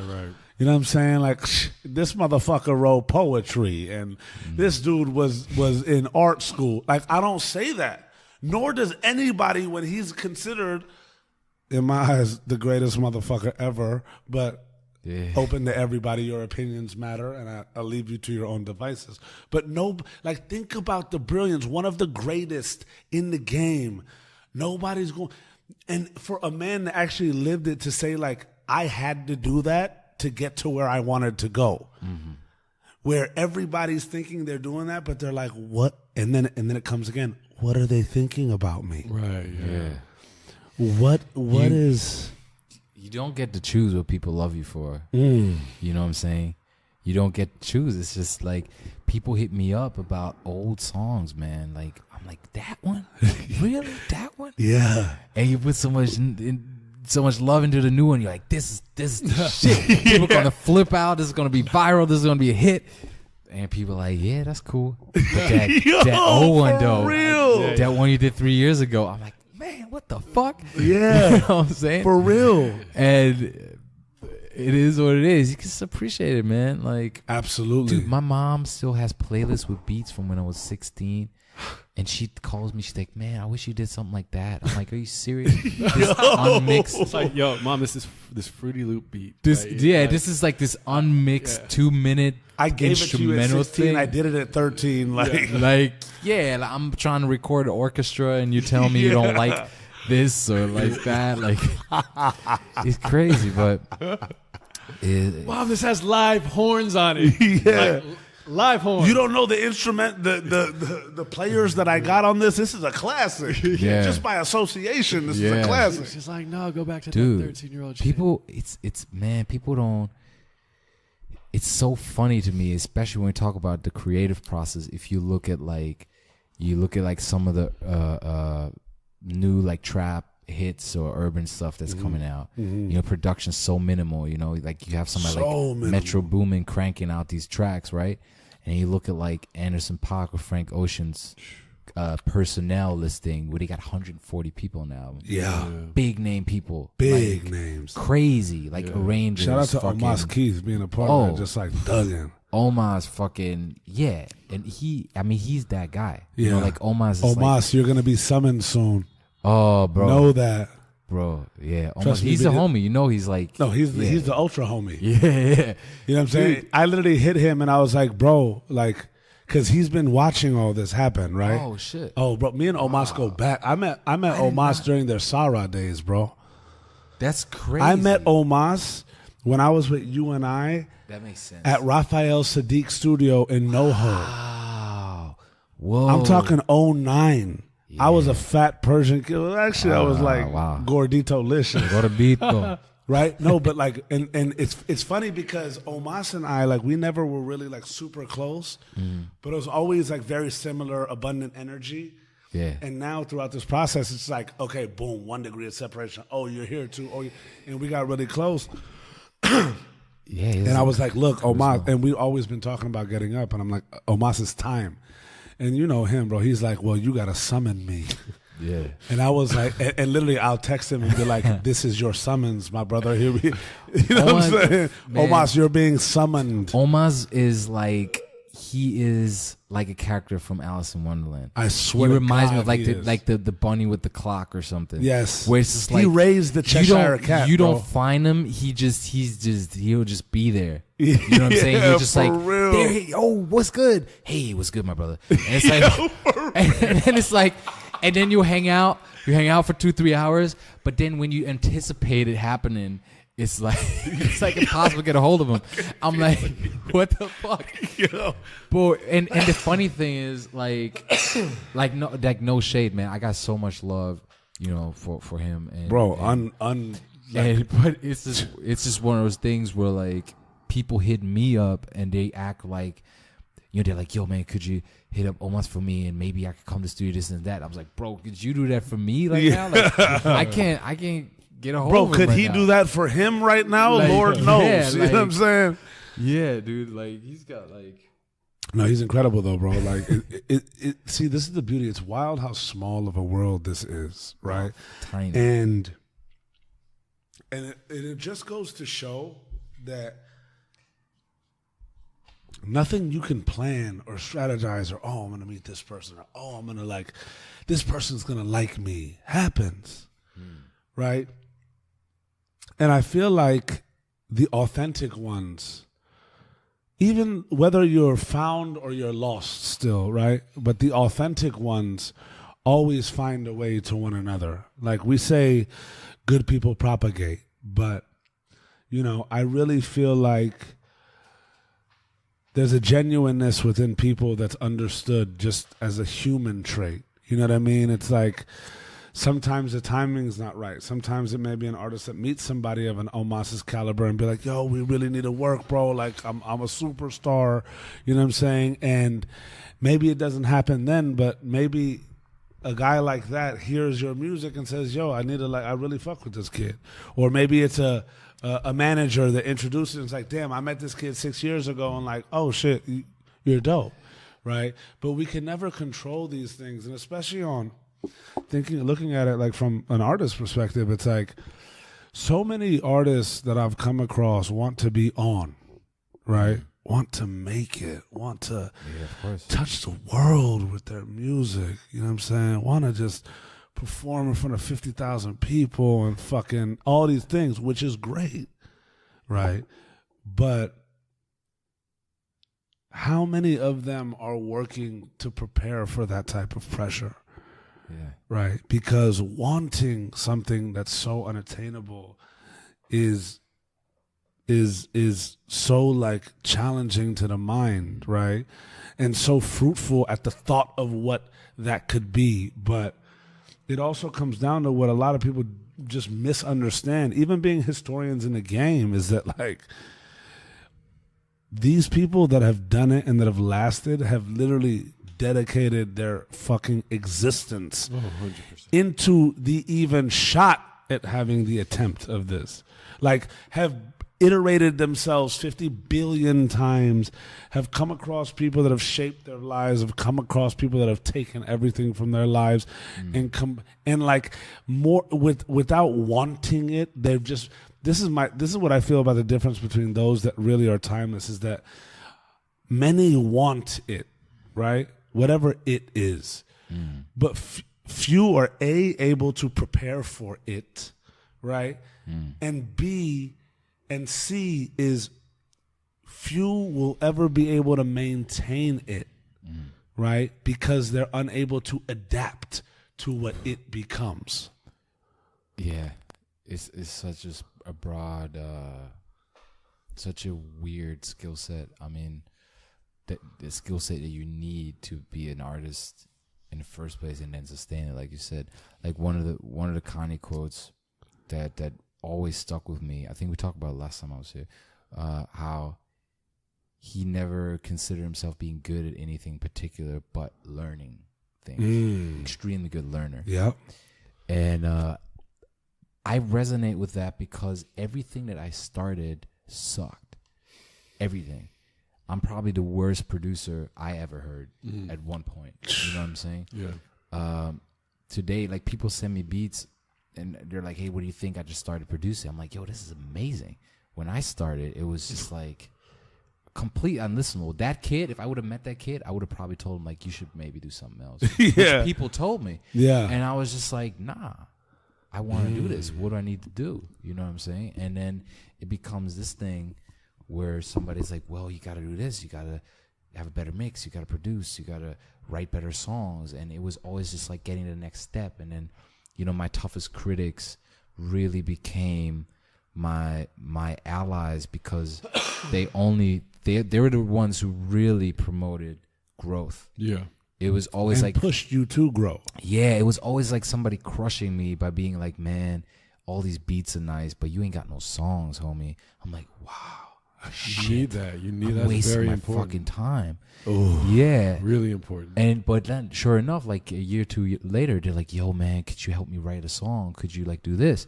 And that's been like a pattern where I get way more inspired if somebody says I can't do something than if somebody's like, oh, what you're doing is great. Keep on doing what you do. That's always like, fuck.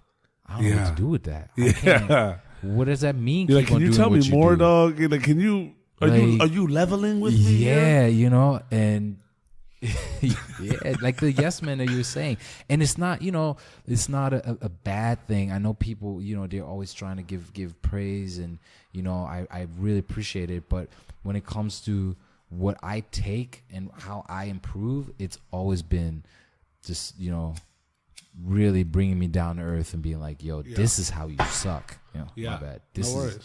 you know. Absolutely. You need to know, though, it's a positive thing. And I think once you take away the negativity of it, or like the ego or whatever bullshit, that insecurity you deal with because you can't handle negative, quote unquote, negative critiques on something. If you remove that from yourself, what people are saying is actually positive. Like, they're actually telling you, yo, this is how you can be better.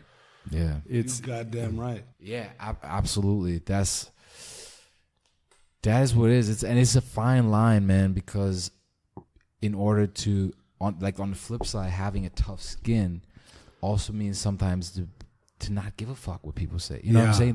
That is what it is. But to knowing the difference between them is because you're utilizing 100%. Some of those times, but you're putting the work in. Yeah. Like, you're studying your idols, you're looking at this different type of music, you're seeing your progression, you're knowing, okay, what you said was kind of bullshit. And then when somebody said something like, bro, like, that arrangement's just off, and you're just like, whoa, like, when you're chasing after, but you don't know, and you meet somebody that's like, bro, like, that's just off. And you're like, wait, what is off? And then boop, boop, boop. And then you're just like, yes, that's what it fucking was. It's so crazy. My dad found this old diary piece of my grandmother, and my grandfather wrote into the diary piece just a sentence. And he said, it was like very like proper old German. He was just like, every man knows deep within itself what he must do, and we ask questions to seek validation in what we already know. And I find that is so true, especially with criticism, because I'm not asking to hear what you think because I don't know what's going on. I'm asking because I want to hear you confirm what I already suspect. You know what I'm saying? When I'm like, what do you think of these vocals? I already know they're not loud enough. You know, I just haven't quite, I'm unsure. But if I ask you, what do you think? And I'm thinking vocals, and you tell me, man, it should be a house record. I'm like, well, fuck that. You know what I'm saying? We're beyond that. Sometimes you get advice like that. Like, people like, man, I don't like the guitar. I don't like guitars, blah, blah, blah. It's like, well, this is a guitar record. And some people stay within. You know what's wild? Some Yeah. people just talk just to talk, right? Yeah. It tripped me out, Joe, because when I was working with Oren and when I was working with David, okay, David Dan is one of the best ears in the game, hands down. Absolutely. No question. Oren, to me, also one of the illest producers in the game, hands down, right? The craziest shit is like, these fuckers would fuck with me, right? Because I'm not a music guy. I'm a people guy. I was able to manage well because I was able to manage personalities and expectations, and also in the sea of whatever the fuckedness, I got it done, right? But if you were to sit me down in a fucking session, which I hated and still to this day hate, right? Especially if a motherfucker's like editing a record or fixing an arrangement or like fixing one fucking hi-hat for 6 hours because they're that, but they need to. But like Oren would always ask me to be like, yo, what do you think of this? And literally, I was so in tune with who I wasn't ashamed to be like, fuck, I need to guess and be like, well, yeah, dog. I was like, bro, it feels good. It really feels good to me. I couldn't tell you. And he's like, no, but bro, like, do you not hear the la la la la la? And I'd be like, for real though. And he'd get anxious with it. He's like, no, wait, here, listen to it in the car. Then I'm like, bro, it just feels good. Or it just feels, I'm not really feeling it. And David, I'm about to put you on blast right here, just off of love shit. David would literally, he knew goddamn well I just had a distaste and a non-understanding of dance music, right? I was a great tour manager for him, but like, I'm not going to be sitting there and like paving your dance career because I can't listen to music for more than fucking 20 minutes anyways, right? And David used to fucking throw this shit out where he'd play like a Chris Pritz record, Eric Pritz record, and be like, yo, what you think of this? I just made this shit. He's like, what you think of this shit? Right? Or vice versa. He'd play one of his records and he'd be like, yo, this is Guy J. He's like, yo. He literally be like, yo, who does this sound like to you? And I'd literally look at him and be like, bro, I don't fucking know. Or he'd be like, this Guy J record's lit, right? And I'd be like, I don't know. But David would have that laugh of like, yeah, that's so sneaky. Yeah. He's low key, but he's that's a sneaky great. fucker like that. But I also knew David so well as a person that when his fucking eyes light up and his eyes are saying, I'm going to find something out, I already knew. You know what I'm saying? So I didn't need to be that like guy that was just like, fuck, I don't know. And like he's like, I caught you. Like you're in his spider web. Oh, you feel man. me? But these fuckers would fuck with me like, and it's unintentional. Like I'd see David put other cats on blast just to judge their character, and be like, "Yo, what do you think of this new Eric Pritz? Who the fuck is Chris Pritz? Eric Pritz record?" And they'd be like, "Hey, that shit's fucking sick." Yeah. And David would look at me like this. Yeah. And then at the end, he'd slap him down with it too. He'd be like, "Bro, that's me." Yeah. And they'd be like, "Oh, that's fucking sick." And they just like dead their opinion out. You know what I'm saying? Cats are just out here trying to catch shit. Wow. But that just shows the creative mind because at the same time, like it's a test. Yeah. Absolutely. It's wild, bro. But it's crazy in this terrain. It's like you're looking for validation. You're also looking for honest advice. It's like at the end of the day, when you think about it, and I'm looking back at this like hindsight's 2020, the only person that really knows is ourselves. Yeah. Absolutely. Flat out. Absolutely. That's why the gut is so important. Yeah. You know, and dude, it's really important to stay true to what you feel. You know, if something just like feels right. Yeah. You know, we're so trained to block that out and make it about our head. It's hard though. Yeah. That absolutely. In and of itself is not comfortable, right? And to defy your rationale sometimes. Yeah. In life, we're looking for comfort. We're looking for independence. We forget that to get comfortable, we have to know what discomfort is. Yeah, no, 100%. I mean, and I go back to Oren too. One of the most valuable things I learned was when I first met Oren and was playing. Oren checked me so hard. And I told him this when he was on the podcast.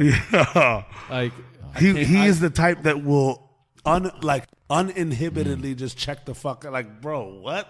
Dude, I came in playing just like wild bass. I was aggressive, like punk style, like hip hop style. It just really like very loose technique, but I didn't care. I just wanted to bang. And Oren was like, "Bro, I can't even talk to you until like you understand theory. Like I can't even. The bones were there, but it's like, I mean, if we're even gonna have a conversation and really make music, you need to know music. You need to know music. And he's the type though, and I love this about him is that appreciate the history of music, appreciate what you're playing. Yeah. But in his way, to me, that was one of the most valuable things because all it did was enhance what I already had. And I think you know, at first I was like, oh shit, like I got super insecure and I went home. I bought this like 300-page fucking bass music theory book and like page by page just practiced my ass off and studied and learned. And all it did was make me better. And had I had an ego or couldn't face that, or been like, yo, fuck this dude, I'm gonna be a wild beast and just, yo, that's my style, bro. That's just who I am, bro. Fuck you if you don't like it, man. Whoa. And it's like if you're that dude and if you keep running from that shit and try to hold on to who the fuck you think you are in your mind, you will fucking stay average as shit. Big misconception that people make about art in general, or making it as an artist on a professional level. That's so true, man. I mean, I met so many artists who are, you know, they approach it from the get with like, I'm just gonna do me. I'm just gonna be all expression. Yeah. And I'm just like, I mean, we all want to express ourselves, you know what I'm saying? But you know, I had this friend in New York a while back. He said that, you know, he moved to New York. He's like, yo, I'm not going to get a day job. I'm just going to make music. I'm just going to play every day and see how, you know, how it works. And I was like, and I realized he couldn't really play. He had a great voice, but he wasn't really playing. I was like, dude, you should maybe learn some more chords. I think, you know, that will come. I'm more about the voice. I don't want to like, I just want to be free because it's going to taint my playing. And I was like, bro, you should also get a job. This is New York. He's like, nah, I think good things are going to, you know, I'm done with all that. He was like, I'm done with all that. Yo, you know what I'm saying? I'm like, bro, I'm going to be a starving artist, bro. This is for the music, baby. Like, yeah, he was just like underestimating it, you know, and I've lived in New York for a while, and I was like, dude, I don't care how much money you saved up, man. Yeah. Like, that's gone in a New York minute. That's not how it works. You meet people at work. You meet a coworker who goes to NYU or some shit. You know, like, you gotta have the right idea of what it means to put yourself out there. Yeah. And those experiences, having a day job and hating it, is part of what fuels the whole struggle in the first place. Yeah. You know what I'm saying? And one of the most dangerous things I think there is to being an artist is the comfortability where you just like, now you have these budgets to record whatever, and people don't know what the fuck to record. Yeah. And Struggle made some great fucking songs, you know what I'm saying? And Life did, bro. Like, yeah. It's not like this fairy tale. When you think about the artists that we love the most, like even in today's day and age, bro, like, and even when I heard your music for the first time, right, is that you spoke to me. These artists are speaking to a piece of us. Because although we're all unique as fuck, nobody's the same. Yeah. I don't give a fuck. Yeah, you know what I'm saying? But we all have pieces of one another and experiences that are similar of one another that have happened. And especially with music being such a emotion-driven craft, right? You're speaking to an emotion. You're speaking to a feeling. And the only way you can resonate is by just and I feel like why we adore especially writers and musicians so much is because they're able to say to people or speak about experiences. Like that's why you get the bro, you saved my life, right? Is because they're able to speak to the weaker you, or they're able to evoke the stronger you and be like, damn, like, I'm not alone. Yeah. But you can't manufacture that. You can manufacture hit songs, what works well and different, all these things, but you cannot manufacture a level of authenticity or a level of being able to connect with a human being. You know what I'm saying? Like, you take it back to the Marvins and the Sam Cookes and all of these guys, like they're connecting with people, right? I want to take it back on what brought you to New York. Yeah. I mean, I always wanted to live in New York. Okay. As long as I can college or remember. like, was it, did you? It was. So, well, I mean, we got to go back further. Let's go for there. that. back Take further. me there, You know what I'm baby. saying? I set a benchmark. You flipped me back. Let's go. So I started producing when I was about 15, 16. Okay. You know, all my friends, we were all rapping. We were all freestyling. But I always wanted to be a producer. And way before I was a producer, I would tell people that I am a producer. Just because my friends were like, yo, he plays the piano. Like, he's going to be a producer someday. You know, like, I didn't know what a producer really did. You know? It was just like, but I asked my dad. I was like, you know, for a long time, I've been bugging him. I was like, Dad, like, you know what I need to produce, like one of like the programs, Cubase or something. And he's like, yeah, we'll get you that. So, yeah, like some point, like for my birthday, he got me like a student copy for Cubase, and my buddy was really tech savvy. He like, you know, showed me the ropes, how to like start recording MIDI, sampling beats and that whole thing. Yeah. And from that point on, I was always making beats all the time. Instantly loved it. I was instantly addicted to it, and it completely took up everything that I did from the point where at that time I was going to school, then would come home, finish my homework real quick, make beats until, you know, I have to like eat or whatever, and then go right back to making beats, make beats throughout the night and go back to school. And every now and then I would go to boxing practice and go do like dancing sessions, you know, like things like that. But really I was doing that. I wasn't going out. I wasn't going to clubs like all my friends were, you know. I wasn't really dating much, you know. It was all about making beats. Immersed in music. Yeah, and people, my friends would make fun of me because I started disappearing. They were like, yo, Noah, where you been at? It's like, oh, I'm making beats. I'm like, oh, you're making beats now. You like all your friends like laughing. Oh, I didn't know I was talking to Timbaland over here. You know what I'm saying? And how'd you deal with that? I actually want to talk about that because one thing that I think happens a lot when you're a teen or going through that is that you're highly impressionable by your social circles, your friends. And I think there's a lot of lost time there, and because it's very hard to have that discipline, right? Absolutely. Even if it's driven by what you love, you could still be influenced by, I want to go to that party, or I got to do this. My friends are doing that. I don't want to miss out on a moment. I'm young. You know, how'd you deal with that balance? I mean, honestly, I was never that kid. I was never, if you want to put leaders and followers, I was never a follower kind of dude. I was always like, fuck you guys, I'm going home, you know? And with that kind of shit. That's a good quality, man. You it's know, tough. when people, but I knew I love making beats. And when people made fun of me, to me, it wasn't like, damn, what I'm doing is wrong. It was more like, you fucking idiots. You don't know. Yeah, y'all don't know yet. Yeah, y'all don't know yet. You know what I'm saying? And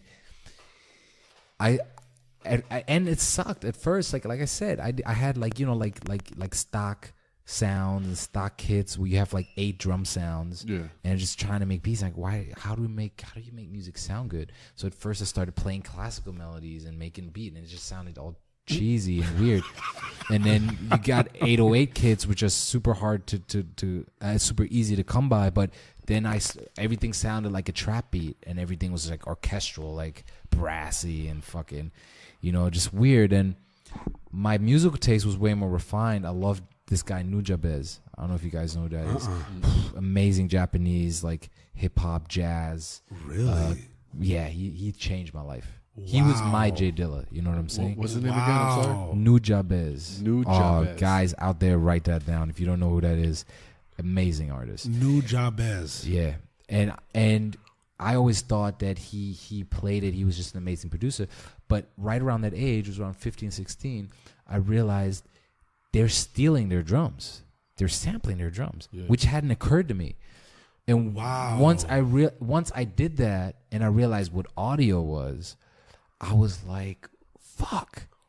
And overnight, like my beats started to sound like real songs. Because you were sampling from other songs. Yeah, because I was starting to sample Roy Ayers and Les McCann and fucking everything. And I was so into Pete Rock. That's another one. Pete Rock was like I'm probably the biggest Pete Rock fan you'll find in LA. That's incredible. Yeah, I have all of his, every record. I buy all of it. That's so funny because I was, Huge.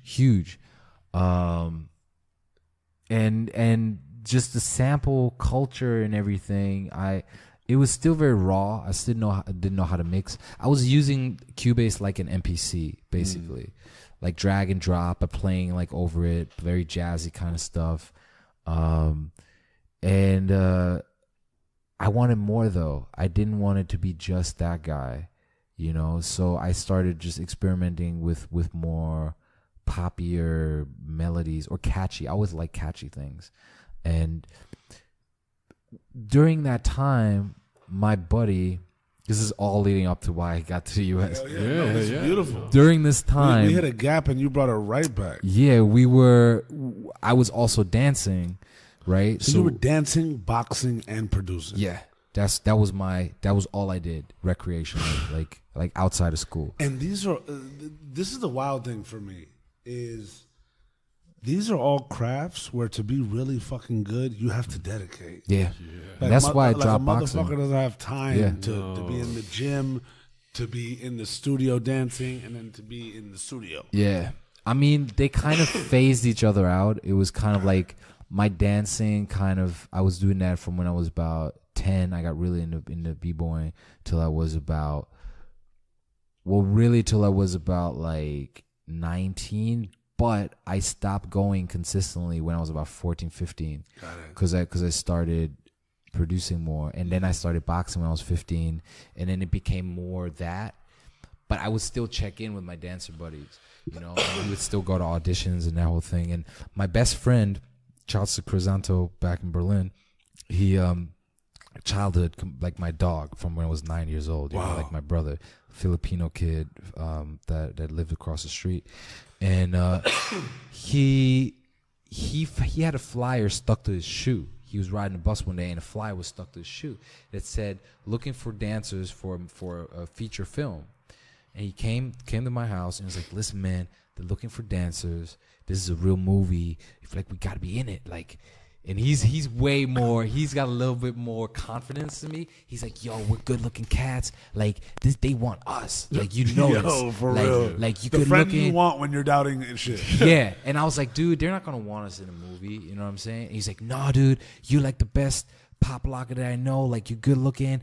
I'm a fucking b-boy and I kill it." Like he's like that. Yeah. And I'm like, you're kind of building up. Like, wait, you're right. I'm like, all right, let's go. You know what I'm saying? So we went to auditions. It's a 2-day of like dance auditions where they like make you learn routines like super quick. Yeah. And while that was going on, they were having acting auditions in another room, and they were having singing auditions in another room because they weren't sure if the film would be a musical. Wow. So when I was done with my dancing thing, I started watching all the acting kids like getting ready, preparing lines, and he was like, "Yo, you want to read this line with me?" I'm like, "Sure." Like I'm done with my dancing stuff, and I started reading it. I went in there with the kid to help him. And then the producers were like, "Yo, have you prepared a part?" I'm like, "Nah." It's like, why don't you try out for that part? We'd love to see you in there. I was like, "Well, I'm not an actor." It's like, no, you should do it. We'll just try it. And I just tried for the first time. I read a script and tried to become somebody. And I was like, "Yo, this is dope. This is great." Oh, wow. Wild. Yo, the crazy part is, I audition. I go to the singing audition. I did everything. I was like, let me do everything. I got the lead part in the movie. It ended up being, "Yo, we haven't cast the lead yet. Do you want to play this guy? You know, it's like 6 months of preparation, but we'll coach you in this whole thing." That's insane. Whoa. Yeah. So like, and I was 16, which for my confidence, I was like, what the fuck just happened? Yo, the bottom of a fucking shoe. Because I like, yeah, exactly. And I look pretty much the way I look now, like my body type, you know, like I was working out and shit. And like, I wasn't like the chubby kid that I was. But in my head, I was. You know what I'm saying? Wow. So I wasn't really like Oh, you still carried that. I was still like, yeah, I was have just that like confidence in that. Nah, not at all, man. I was like surprised that people would think I could be an artist or any kind of like frontman type person. Oh, wow. I still wanted to be a producer like Jazzy That's something Jeff. that we all go through, though, bro. It's not uncommon, and it's beautiful to hear, especially at that age. I always wanted to be like Jazzy Jeff or somebody like this. I was like, you guys do this, you perform, I'm in the studio, I'm making beats, I'm comfortable. That was always me. Wow. And once I got a taste for it, I was just like, I love this. You know what I'm saying? I love acting now. Like, what the fuck? Like, we did this movie and it played in like in a couple select theaters. And how was that experience, bro? What was the movie? It was called Fake Skills. It was a low budget. I mean, low budget being like, it was like $100,000 kind of movie. It was like basically the city trying to turn a classic German folktale into a hip hop story.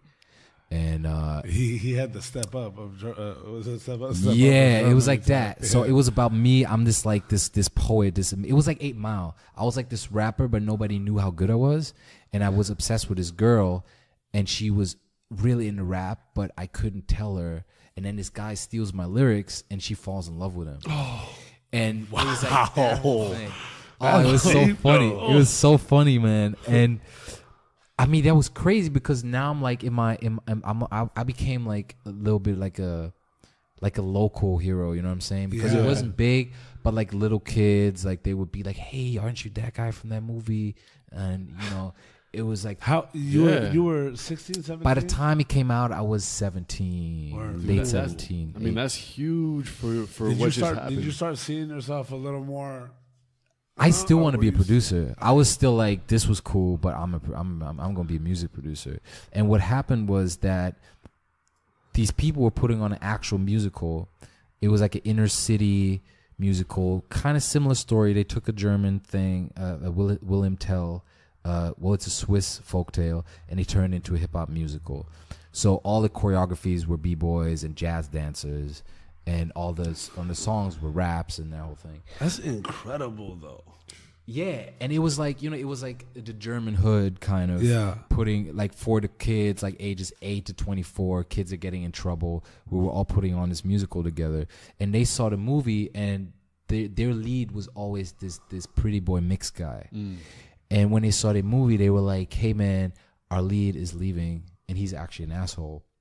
Would you like to replace him?" And I was like, "No, but I would love to produce the music."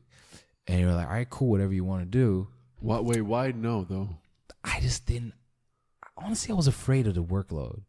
I did not want to get distracted with anything other than the musical process. I didn't want to like learn the script and be the front man of this musical and sing like, sing this thing every night.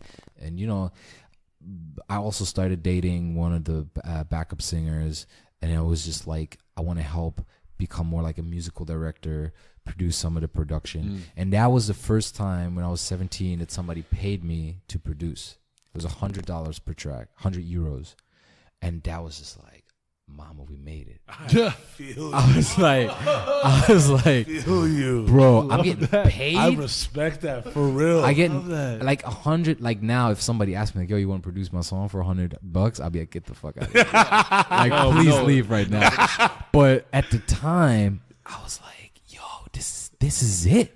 Like I'd like tasted blood now. You know what I'm saying? For real. And it was so crazy. And then I started doing choreographies. I started, helping with not all of it, but some of the dance routines. Like my other dancer friend couldn't do it, and it was like, Noah, could you teach the dancers like a choreography today?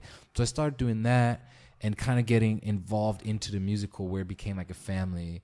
And I was just trying to like help. Bro, how wild is this that if your best friend, your neighbor, literally took a step to the left or the right, this never would have happened. We wouldn't be having this conversation today. Yo. That is literally what it is. A flyer. Yo, on the bottom of a fucking shoe. Shout out to whatever the fuck he had on his shoe. Make it like that sticulous. Yeah. You know what I'm saying?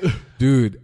What? Dude, that musical. Led to literally like a local hero movie another shot at an acting and like kind of musical play gig. It was crazy. Knowing how comfortable you are with your see, this is what I like in your story, and kind of a through line is, regardless of how secure or insecure you were about yourself in terms of like how you saw yourself, you're very deliberate with your decisions. You know what I'm saying? And you made choices, and your choices towards what, whether you knew it then or not, but what spoke to you, you made them with a level of conviction. Yeah, definitely. I mean, it was always kind of, yeah, man, like a cheesy analogy, but it was always like closing my eyes and jumping. You know what I'm saying? Like jumping off like the highest diving board, and you're just like, I haven't done this before, but fuck it. You know what I'm saying? Like, I'm not gonna die. Let's see what happens. Yeah. And with that being said, that the musical ended up being a pretty big success, as you know, in terms of story. You know, like here's these German immigrant background kids putting on a musical, taking traditional German literature and making it something positive. You know, to impact people in their age group. You know, so that's incredible. So this company in Germany started doing a small documentary piece, or like a report that was on national television, and I actually wasn't in it. It was like a few weeks before I joined, and this guy on TV, he was like, "I love these kids so much, I want to send them to the U.S. to perform the musical." Wow. And he couldn't back out of it because he said it on TV. So he had to pay for 30 kids to come to the U.S. Nice. He's like, oh, shit. He's like, you guys were filming? God damn. And I wasn't part of it yet. But the organizer was like, no, just put your name on the list. Say you were part of it, and we'll fly you out. I was like, dope. And, I mean, a few years went by. I was 18 and turning 19. I was just about to graduate high school. And the trip was high school. Everybody graduates in April. And the trip was set for May or June, something like that. Yeah. I turned 19 in April. Month later, they were like, "Yo, we got you a ticket to Vegas." I was like, "Yo, make it a one-way ticket." And they're like, "Why is that?" I'm like, "Well, I've been thinking about moving to the U.S. I didn't have the money. I never know how, but I think if I don't go now, I might not go." Wow. Whoa. Did you talk about this with your father, your mother, your grandma? I did, but they didn't really hear me. It was just like, oh yeah, like, you know, like James Earl Jones, like Sawyer Oats. You know, like it was like, Hakeem, go out, see the world. And I was just like, but I was like, I want to do this. But it's also not uncommon in Europe that after high school you take a year off. You know, so all my friends were going to Australia, backpacking, that shit, you know, and then they went to law school. And I was like, I'm gonna go to Vegas. That was our destination. And I'm going to live in New York someday. And this is because when I was 5, my mom bought me a Vibe. She would always bring me back the Vibe and Source magazine. Yo. And I flipped it open, bro, and I saw a Rockaware ad with a guy standing in Brooklyn with sagging his pants, or it was like FUBU or something like that. Yeah. And I saw the dude. I was like, man, New York. I saw like the Brickstone. Oh, yeah. And I was like, oh man, I want to be that guy. And that manifested in my head. My whole life, I want to be in New York. You know, and you know, like as a German kid, like my hometown is like 20,000 people, and people don't encourage that kind of thing. They advise you to not do that kind of thing. You know, it's always like, why would you do that? You know, what if you fail? And it was one of those things. I knew if I stay, I'm gonna. At the time, I went to a school for economics and Spanish, and I was just like, I'm not gonna work at a bank. I'm not gonna go into finance. I fucking, you know, like, I like knowing where my money's going, but I really am not like that into numbers and that whole thing. But I did love Spanish. Like, I always liked learning languages, and at the time it made sense. But basically, when I got to Vegas, I had no real destination. I had family in New York, but I ended up taking a trip to LA for a week. Ended up staying with family in Montreal for like 3 weeks until they kicked me out. And they were like, you know, my dad's brother was like, where is this going? Where are you going with this? You know, beat the artist route is a tough path, and like all this whole thing, you know, where he pulled me aside. And he's like my favorite uncle, but it was one of those things like I didn't want to hear that. I was just like, I understand, but I will do this regardless. And I ended up in New York with my grandfather's wife, not my birth like grandmother by blood, but you know, she's my grandmother technically. And she let me stay. I stayed in East New York, like Brownsville, like the hood of like. You went to Vegas first though? I went to Vegas first, but only for like 3 days. And then, this is like where we stayed, and we were supposed to perform, which we ended up not doing, and I just dipped. And then you just bought a flight from Vegas to New York? No. I drove. Oh, drove to my LA. Bad. To LA, then gotcha. Till I ran out of money, and I called my dad. It's like, can you get me a ticket to see your brother? Gotcha. Okay. And then I went there, and I stayed rent free for 3 weeks, and I was just hanging out with family. And then I took a bus to New York. Literally on like $1,000. I did all of that. Imagine what that trip is like though. On that bus.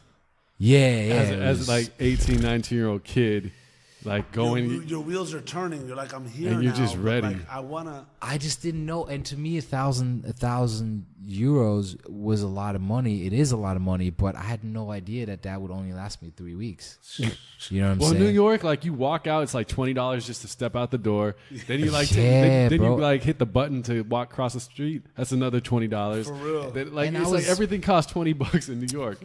Everything. That is so true.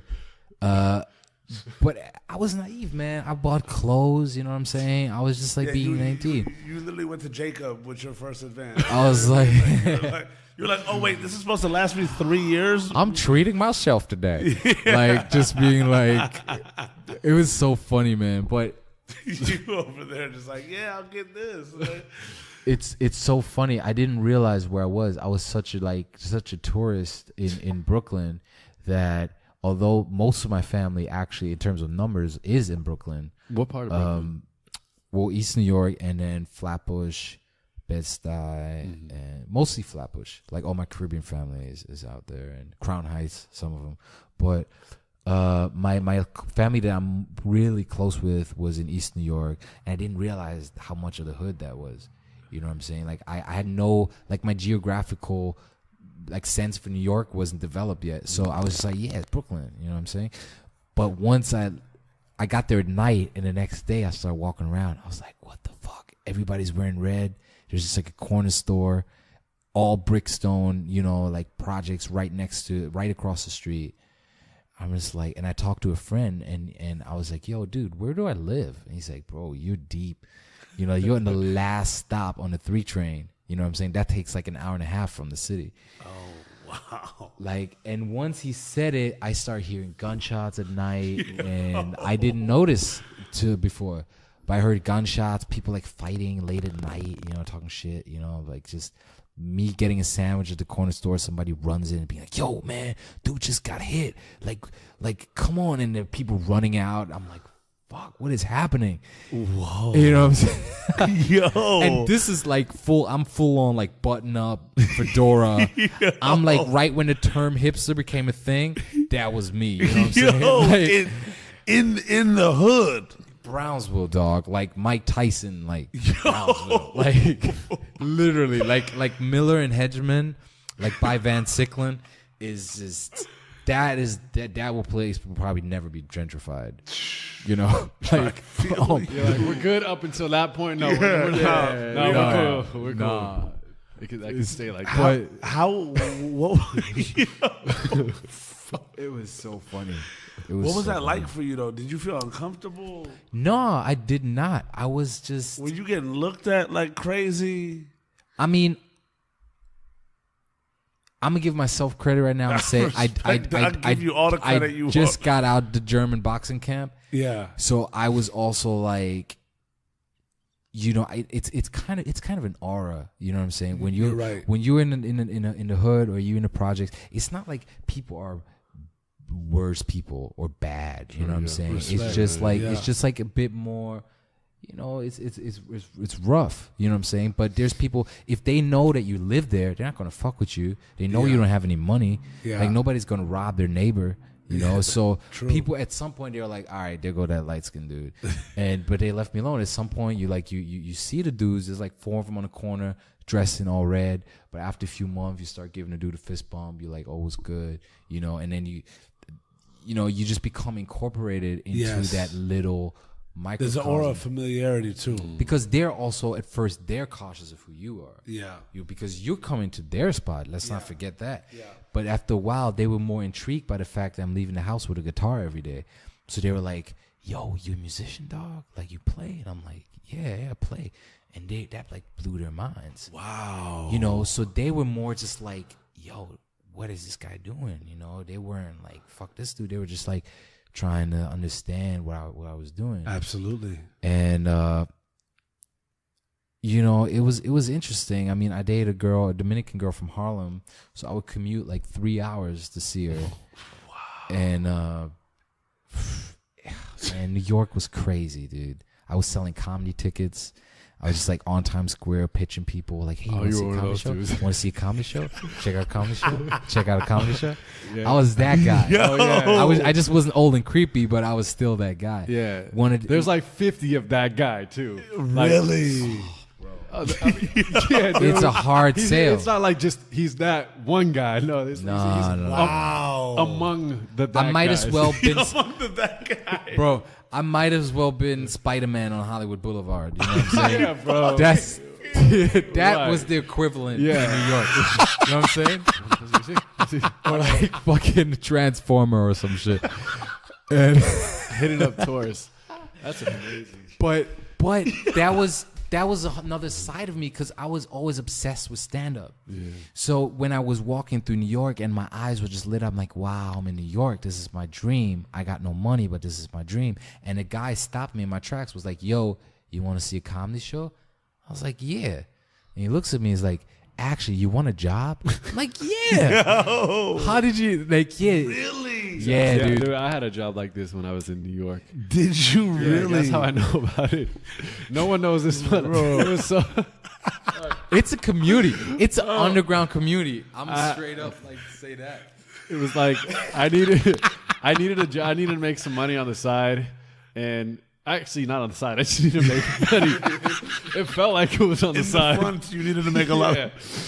And yeah, it just like you like. I was looking on Craigslist. I was looking for all these different jobs, and then just one day, this guy just like came up. This was actually in the East Village, and Yeah, that's where I work.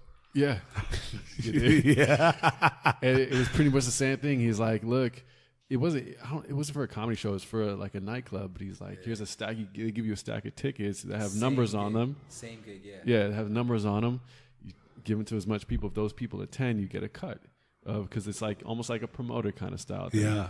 And so you're trying to get, the thing is, you're just trying to get rid of your as many tickets as possible to up your chances of, you know, the more it's just a numbers game, right? Yeah. Like, so you're trying to slang as many tickets, you know, you talk to girls, you try to get them in, like all that stuff. Yeah, you know, Bro, but I felt so fucking weird doing it though. Like, you do feel kind of it's so sketchy, bro. It's so sketchy. I mean, after the first like 10 minutes, like you just get in your flow and you kind of just forget. But yo, when that first ticket that you have to give out, you're like, how do I do this?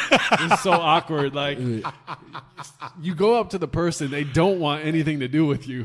Yo, And you just try to just blindly hand them your ticket. Man, we could do a whole session on just experiences I have doing that. Just because Really? New York is so crazy. It is, You just though. have like, you'd be like, hey, check for a comedy show, and a guy turns around, he's like missing an eye, and he's like, hey man, you want to smoke some like crack or some shit? And you just like, or you tap somebody on the shoulder and they turn around and they're just like fucking carrying just a torn out a bouquet of flowers they just tore out the street and fucking just walk around with, like, just like crazy people that in disguise, you know.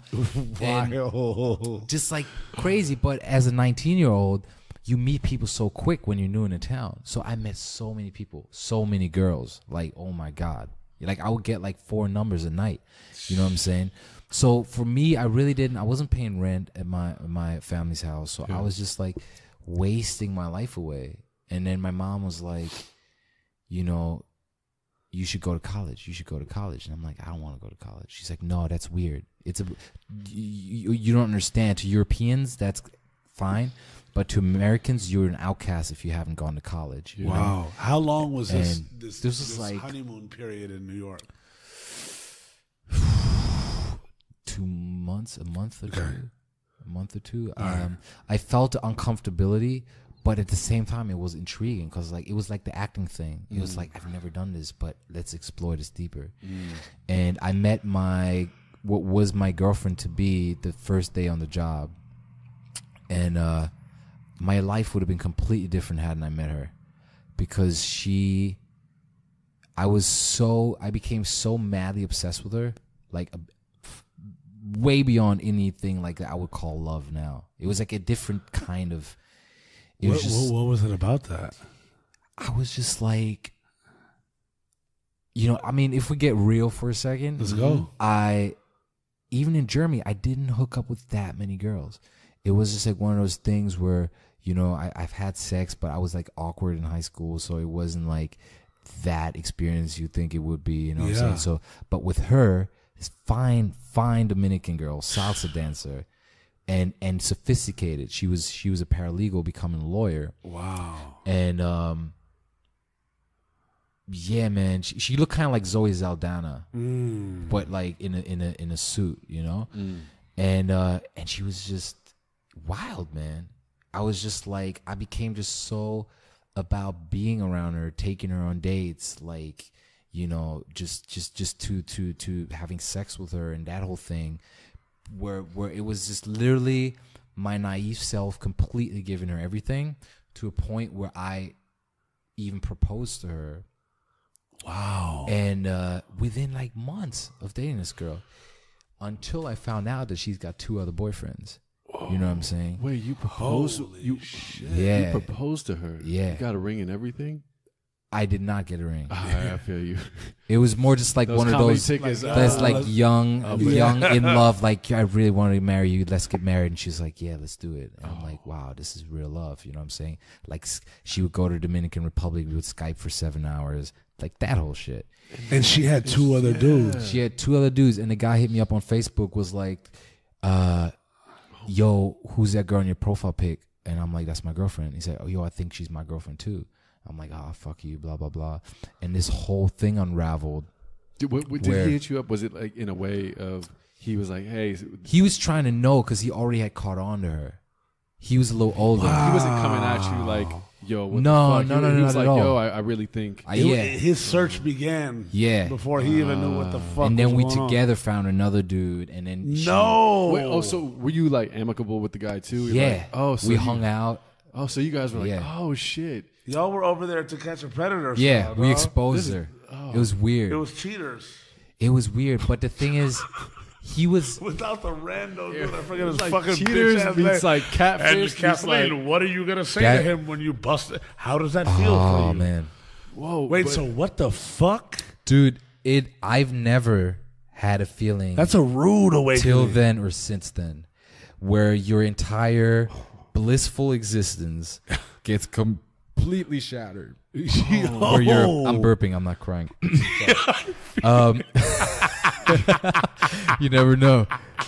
But, which, by the way, I want to preface what I'm about to say next by I completely got nothing but love for her. Like, she got married, and I'm like, I have no feeling of resentment now. Yeah. But the first 6 months, I was in that dark, sunken place, man. Bro, what? God, like, are you kidding me? Like, take us through that. You better like, be in that apex dark, sunken of that, place. though. Like, It was like my parents were so worried. I was like, yeah, because all they hear when they call me is like, yo, she's so amazing, she's so this, she's so that. Till me being like, life is meaningless. Like, fucking, I can't make music. I can't do shit. I'm like literally paralyzed. I'm like thinking of it crying in public kind of shit. Wow. Like, where I'm like, I'm not going to kill myself, but bro? I can get it. Like, that's a movie. How did it unravel? Like, how did it come out? Like, yeah, I mean, like, okay, so look, you guys are literally FaceTiming and like Skyping for 7 hours. This is Bro, dedication. It was so like every time I spent with her, I just didn't want it to end, and it was just it wasn't healthy, man. It was obsession. That's not real love. You know absolutely. And it's lust. It's lust. It's everything. I just wanted her to completely be mine all the time. Yeah. And at the same time, I did not look at any other girl. Girls did not exist to me outside of her. Yeah. Which is beautiful if I think about it now. But when he came out like that, it was just like, wow, it was too good to be true, man. Because she was such a well-spoken, kind, sweet girl. You know what I'm saying? And but she always had weird stories. Like it was always her phone was ringing, she wouldn't pick it up. She always had like randomly had to go. Oh, I gotta go now. I was like, wait, I thought we were going to get lunch. She's like, oh, I totally forgot. Like I have a job interview. And I'm like, oh, really? How do you just randomly like 3 p.m. like on a Saturday? Like Yo. He's like, yeah. I was like, you want me to take you? No, they're gonna come pick me up. It's fine. Like you can go. And I'm like, really? And it's like, yeah, it's really weird, but it's super nice of them. And I'm like, yeah, that is kind of nice. But you want to believe it. Yeah, for Until real. you caught the person, you want to believe that. Right. Shit. Yeah. And shouts to my mom for being like, that's when she, for the first time, those words come out of her mouth when she was like, yo, if it smells, looks, and sounds like bullshit, it's bullshit. You know, and she's right. Your mom's a thug. 99% of the time. Oh, you don't even know. You don't even know, bro. She is. Yeah, we'll get to that. But yeah, man, it was crazy, and that's what made me a man, because I was a kid that came to the U.S. and I was not ready for New York. I was just not ready. I wasn't making music. I wasn't on my grind. You know what I'm saying? But that shit, it made me so cold. For like 2 years, I was so cold with women that it took me a while to come back to be like, yo, we're all people and every experience difference. But I did that same shit to other girls. Yeah. You know? And it's, and this is really what the album is about as well. It's that whole seeing all sides of it. You know what I'm saying? Like, when I say the album, They Might Have Even Loved Me, is about women in my life. It's not about, hey, I'm this player dude, you know, like macking chicks or whatever. It's about everything. It's about being naive. It's about being young in love. It's about breaking hearts, getting your heart broken. It's about my mom. It's about all encompassing, bro. Yeah, it's about all these angles that I have had with the women in those formative years that really shaped who I am. And yeah, that was just crushing. I was so depressed, and after a year in New York, I got rejected from NYU for the music program. The same program actually Gallant went to, so it would have been in his class if I would have made it in. Wow. And met some great musicians while I was applying, though. I made some great friends, and but I just was wasting my time. My parents were like, "Listen, you're just doing odd jobs. You're not going to school. Where's this going, man? It's been a year. We've been with you through like I'm going to move to the U.S., but you're not doing what you said you wanted to do." Which, by the way, I moved to New York and I applied to NYU for directing and screenwriting, because after I did the movie, I was making beats, but I was like, I want to be a director. I want to tell stories on film. And, but that didn't go very long, because my mom was like, you know, if you make film, you're not going to make beats for 8 hours a day. It's like true shit. Yep. So I ended up abandoning that quickly, but I always was obsessed with cinema. And my mom was like, why don't you come to Miami? She moved to Miami when I was about 10. Like that's when she left Milan. She moved back to U.S. I was familiar with Miami already. I've been going back and forth there to visit her, because those visits twice a year started to be to Miami from Germany. Yeah. I forgot to mention that. But basically, she was like, come to Miami. You're registered citizen here because I'm here, so you can go to college for free. You know, go to community college, do your, you know, like your associate or whatever. Yeah. So I was like, all right, let me do that. I can stay with her, and I'm going to study music. So I studied music business in Miami, and I mean, fast forward, once you've lived on your own, moving back in with your mom I couldn't advise you to do that. It's very hard, you know, especially when as you're becoming a man and you're trying to like be wild. And I was like 20, 21. Yeah. And coming back from that experience I had in New York, I was literally just trying to like just smash, man, all the time. Yeah. I was just like literally, okay, I'm studying music. You know, I had a little job, tutoring or working with kids, or a little job. I mean, it meant a lot to me actually, but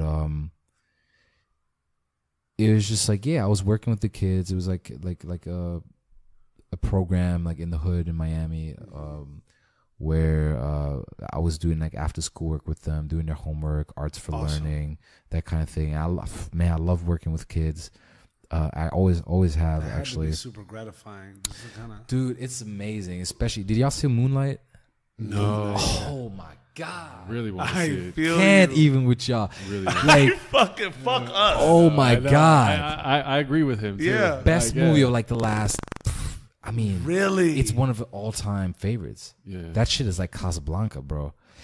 But the movie, I don't want to give too much away, but it starts with kids in the hood in Miami. Yeah.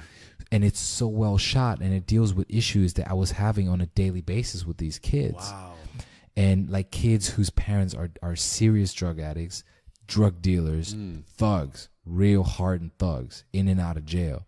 And these kids are 7 years old, talking about they want to be musicians and draw, and they want to do this. And then their dad comes to pick me up, and he's got tattoos on his face, and he's my age. And I'm trying to teach them something that when they get home, they're like, don't listen to that light-skinned nigga. You know what I'm saying? Don't listen to that. Wow. So I'm like fighting their parents, but I'm also fighting the schools because they're overwhelmed and underpaid, and they're just trying to give the kids things to do. Yeah. And meanwhile, my boss at the time was like, you know, I've been doing this for 40 years. I've had their parents here. Some of them had their grandparents here. And I've seen so many of my kids go to jail for life. Cycle. Or get shot. We got so many kids whose older brothers got killed. Miami's one of the roughest streets in the U.S., if not the world. Yeah. Like, people forget that's like some borderline favela shit you got going on out there. Wild. Where we've had shootings on the facility, on the premises of the after school program, like a community center. Oh yeah. And the kids weren't even phased. The kids were like, "Yo, I saw the gun. I saw him shoot the guy. Blah blah." I'm like, "Are you okay? How are you?" It's like, "Yeah, whatever." And they start doing their homework like nothing happened. Yo.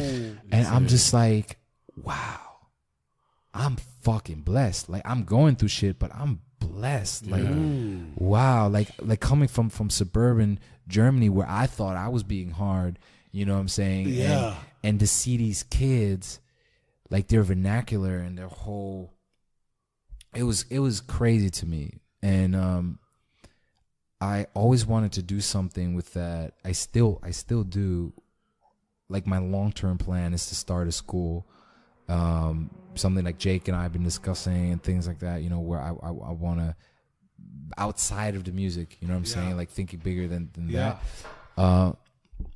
But that was my job. And I went to school every day, and then rest of the time I made beats. I was busking in the street. You know, I used to play for money a lot in that time. And how was that for you? It was amazing. So many transformative experiences, bro. I mean, that's why I did it. I never bust to really for the money. It was more just to sing and just express, you know. I just want to be out there. I just want to see people. I love watching people. I love singing. And I met so many great souls doing that, because as much as Miami is not conducive for, you know, or it doesn't foster songwriters like that, they really appreciate it. Yeah. You know, like, people really love classic rock and folk music. People forget that side about that part of the South. And interesting, I met Dave Chappelle at Buskin at 1 a.m. Wow. Just him sitting down, listening to me play, being just like, yo, man, like, we were having a real conversation and shit. That's wild. It's bizarre. Incredible. Wow. Bizarre. I got crazy stories like that. And Buskin was, I still like doing it. I used to do it when I come to LA, but then I got so busy. I would do it now if if I wasn't like in this album process right now. Yeah. But I always loved that, even in New York, like in the subways, like playing and singing. You used to do that? Yeah, definitely. And basically, after a year, you know, I was, you know, my mom was going through her thing.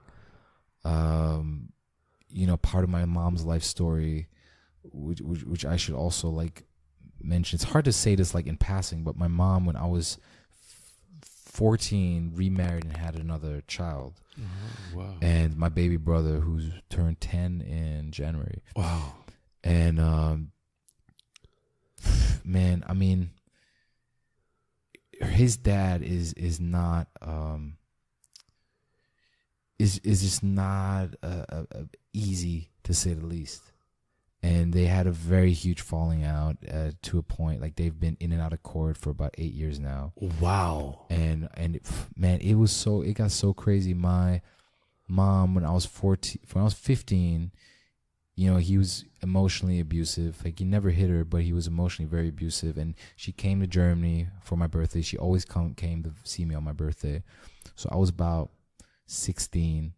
So she stayed with us with the boy, and he filed for divorce, and it looks like we were going to lose, and she was going to lose custody because she left the country, and he made it sound like she ran away, that kind of shit. Wow. And my dad, very manipulative. Yeah. And my dad is such a, you know, he has such a strong sense of family. He loves my mom to death still.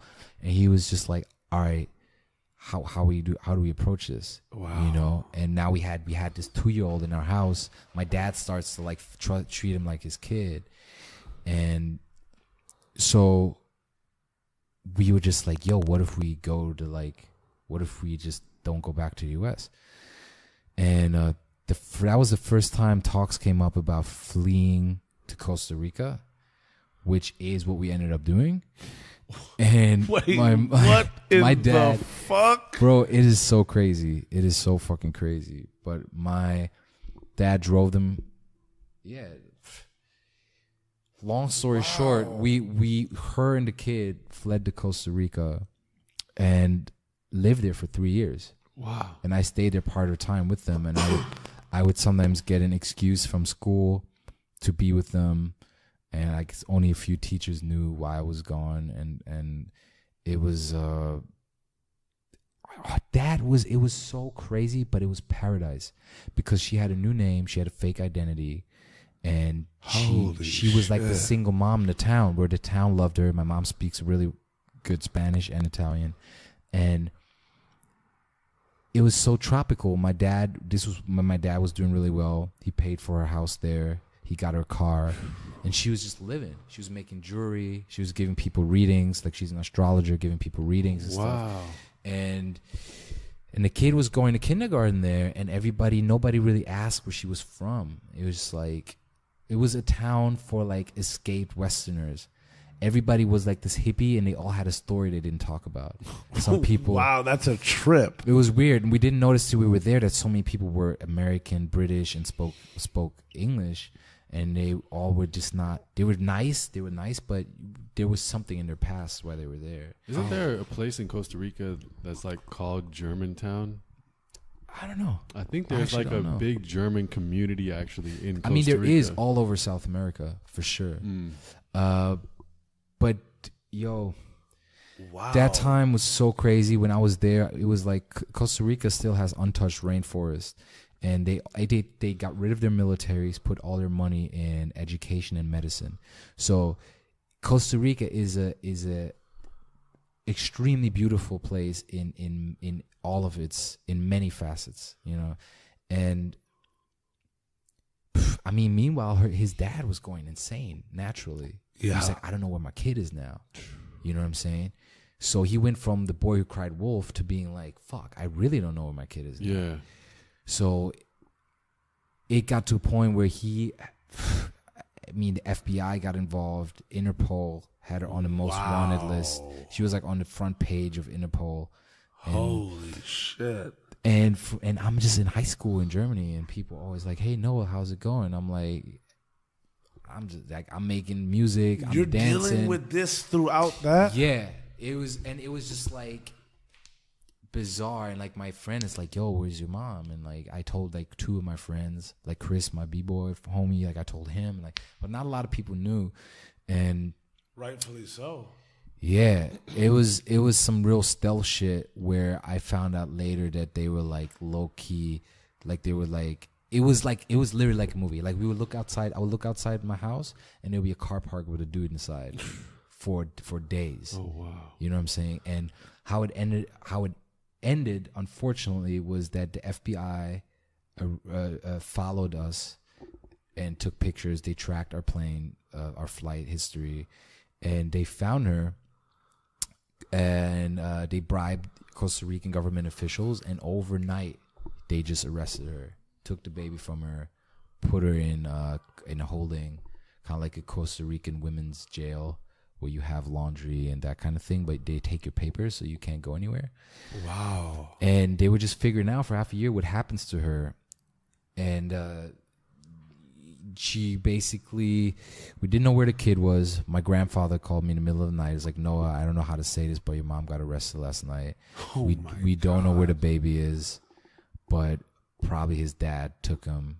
And I still remember that day, man. I still remember being there with my girlfriend at the time, and she didn't know any of this. She didn't know any of this, you know? And then she's like, I got to tell you this. This is what's been going on.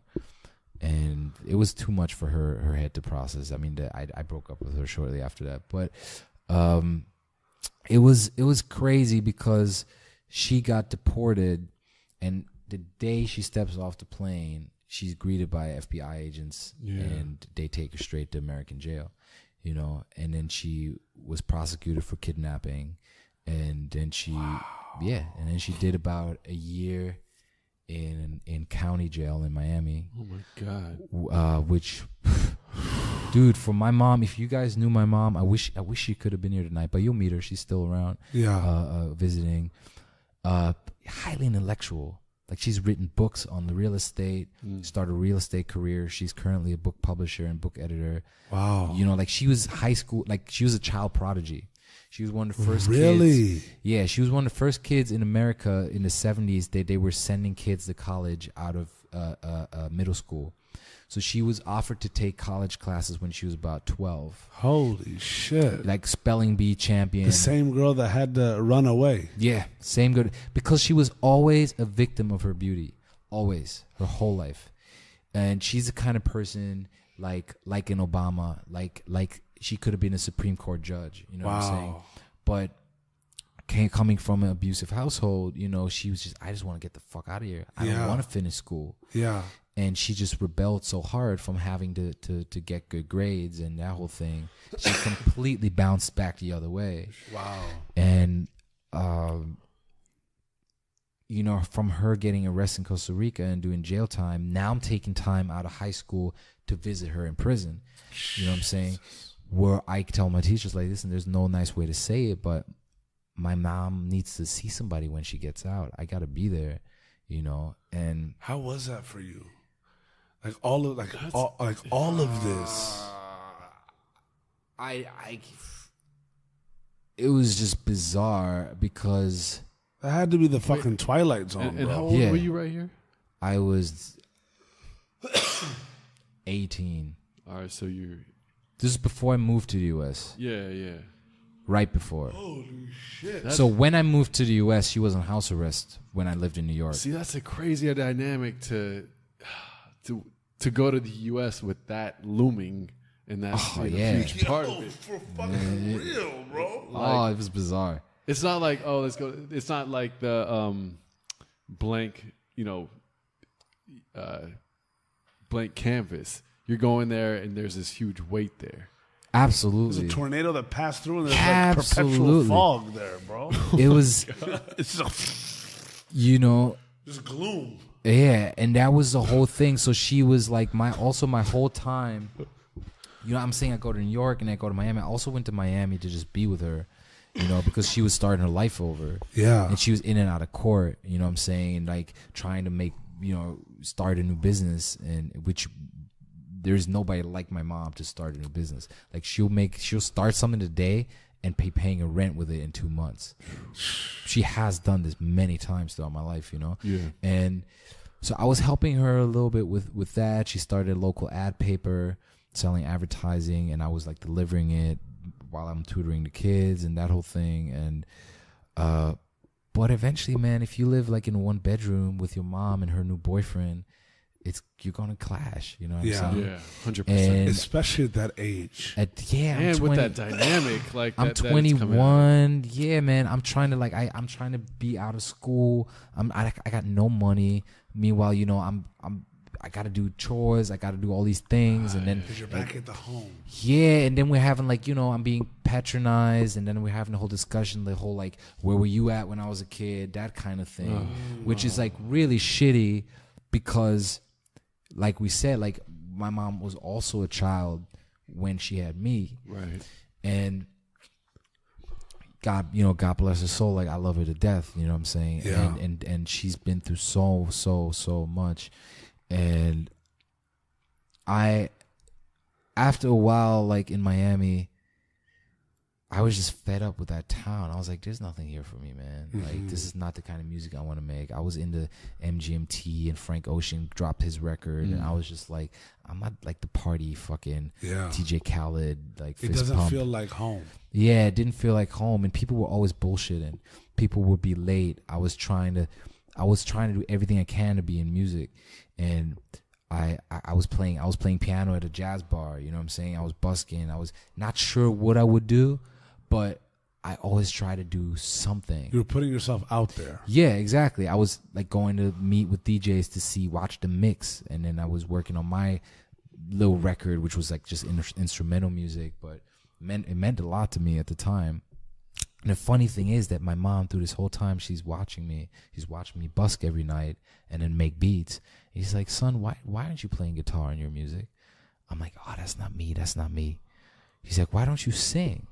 I'm like, because I don't have a voice. I can't sing like Usher. I can't sing like these people. Like, I'm not a singer. I'm a producer. Like, I just want to be in the background. Wow. And she's like, son, you're wasting your time. And then we had a fight over that. Oh my God. You know what I'm saying? And I'm like, he's like, you don't understand. Like, the singing with the guitar, like that's corny. Like Jason Mraz, like these people. In my head, that's kind of, you know, like that's the era we're living in. Bruno Mars just had his first couple hits. So for me, the guy singing with acoustic guitar was not me. I was so anti-pop at the time. But she was right. Yeah. You know what I'm saying? It was like my career started time to and have time again, mom's words. Bro, it wasn't until I started putting my voice on record and started laying down songs I wrote on guitar that people started to listen. And were like, who the fuck is this? You know? Why do you think that was? Incredible. Because it was, I mean, first of all, I'm not going to be oblivious to archetypes in music. You know what I'm saying? There is a mixed dude with an electric guitar that pops up every 20 years. That's just, you know, from like Jimmy to Prince to Lenny Kravitz to Eagle-Eye Cherry or whoever. And I'm not saying I'm the next Prince or whatever, but it is something that when people see it, they fill in the blanks. You know, they see me, they meet me, they're like, oh, the guitar and contemporary production, and they feel like, oh, this makes sense. You know what I'm saying? And that is something really interesting also about timing. And I needed to not do that for so many years for it to make sense now. Because if I had done that 3 years earlier, I might have given up because people might have not have been ready for me to do what I'm doing. So it's really interesting. Timing is very important. Yeah, it is super important. And a lot of times, timing is out of our control. Yeah. What was that like for you to move into that space from the back end producer to now being in the forefront with one being in the front, two being this new artist part of you? Yeah. You know, what was that kind of like? Did you feel like it was a transformation? Did it take time? Were you uncomfortable? Well, I always sang. I just, when my voice changed during like puberty, I just didn't know how to apply my voice because I couldn't sing high anymore. that it wasn't that drastic of a change. It felt a little more exciting because I was always writing songs and making productions, but I gave it to my friends. I was like, yo, you want to sing this? You want to perform this record? And then I realized that a lot of times they would kind of change it or butcher the song. And, you know, it was just one of those things where I just loved my own demos at some point. I was like, maybe I should be on this, you know? But I didn't release my first artist record. You know, I did a ton of remixes, and in Miami got into house music and wanted to do electronic production. I'm still like trying to figure out, am I going to be a DJ? Am I going to be like, you know, like David Dan? I was trying to be like that. Yeah. But then I have this whole guitar thing, and then I'm also playing piano, and I'm like still not sure. Like, but like what I love about the nuances in your story is that you're actively trying to figure it out. Yeah, like you're doing things beyond like what percentage of artists are out here like busking and like being comfortable doing that? You know what I'm saying? For some people, it's just beneath them. Yeah. Right? Totally. Or it's like, I don't. And you're doing this, and you're in Miami, and you're playing the subway in New York. You're going to DJ's cribs to learn how to mix. Yeah. You're immersing yourself in you're immersing yourself in it. I mean, right? Yeah, it goes back to like, you know, just trying things, but also that Kanye thing, you know, about like learning and being adaptive, you know, where this guy had a piano and he's starting a bar and it's like, hey, do you play the piano? I was like, yeah. It's like, would you be down to accompany these musicians like 4 nights a week or whenever? And I was like, sure. I've never done it, but why not? And then I realized that was a waste of time after a while because that whole place didn't have their shit together. But it was a good way for me to figure out what I don't want to be. Mm-hmm. And right around that time, I was going to college. I wasn't going to UM, but I was hanging out there a lot. And the dean for the music school, Frost, Shelley Berg, one of the greatest jazz piano players of our time, of the century. Really? Oh, he's one of the top 5 jazz piano players. Wow. And somebody sent him my resume, and he asked to meet me. And I went to the interview, and you know, he pretty quickly was like, you know, I would love for you to come to our school and not worry about it, to you know, come for our piano jazz program. And I was just like, I was like honored, but I was also playing the interviewee role where I was like, yeah, I would really, you know, I would love to do this. But on the way home from that interview, I was like, I don't want to study jazz in Miami for 4 years. Fuck that. I hate Miami. You know, like to be a jazz pianist, you got to be a jazz musician, period. Right. Like really, really, really well. You got to listen to jazz all the fucking time. And I wanted more than that. I wanted to produce indie records. I wanted to be like, you know, like your Pharrells and Paul Epworth and these kind of Danger Mouse, you know, like I wanted to score films and that whole thing. So I was like, this feels like a waste of time. And once I realized that, I was like, maybe I should go to LA. You know what I'm saying? Like I was like, where are all these people at? Where like all you know, like and like I said, I was so obsessed with film coming to the US. I was like, maybe this is how I can, you know, get like scratch that itch and be like, you know, I started looking up all these composers and labels that I liked, like Flying Lotus, like Brain Feeder, Car Park Records, and I realized, oh shit, everything's in LA. Maybe I gotta go there.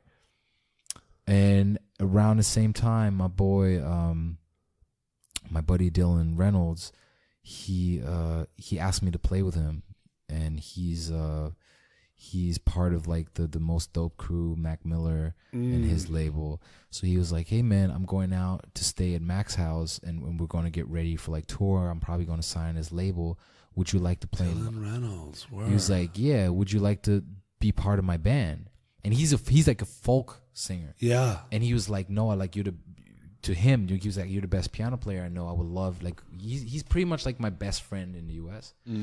And at the time, he's from Pittsburgh, and I stayed with his family in Pittsburgh on and off when I didn't have like a place to stay, when I was in between New York, waiting to get a ticket to Miami. I would stay Wow. in Pittsburgh with his family.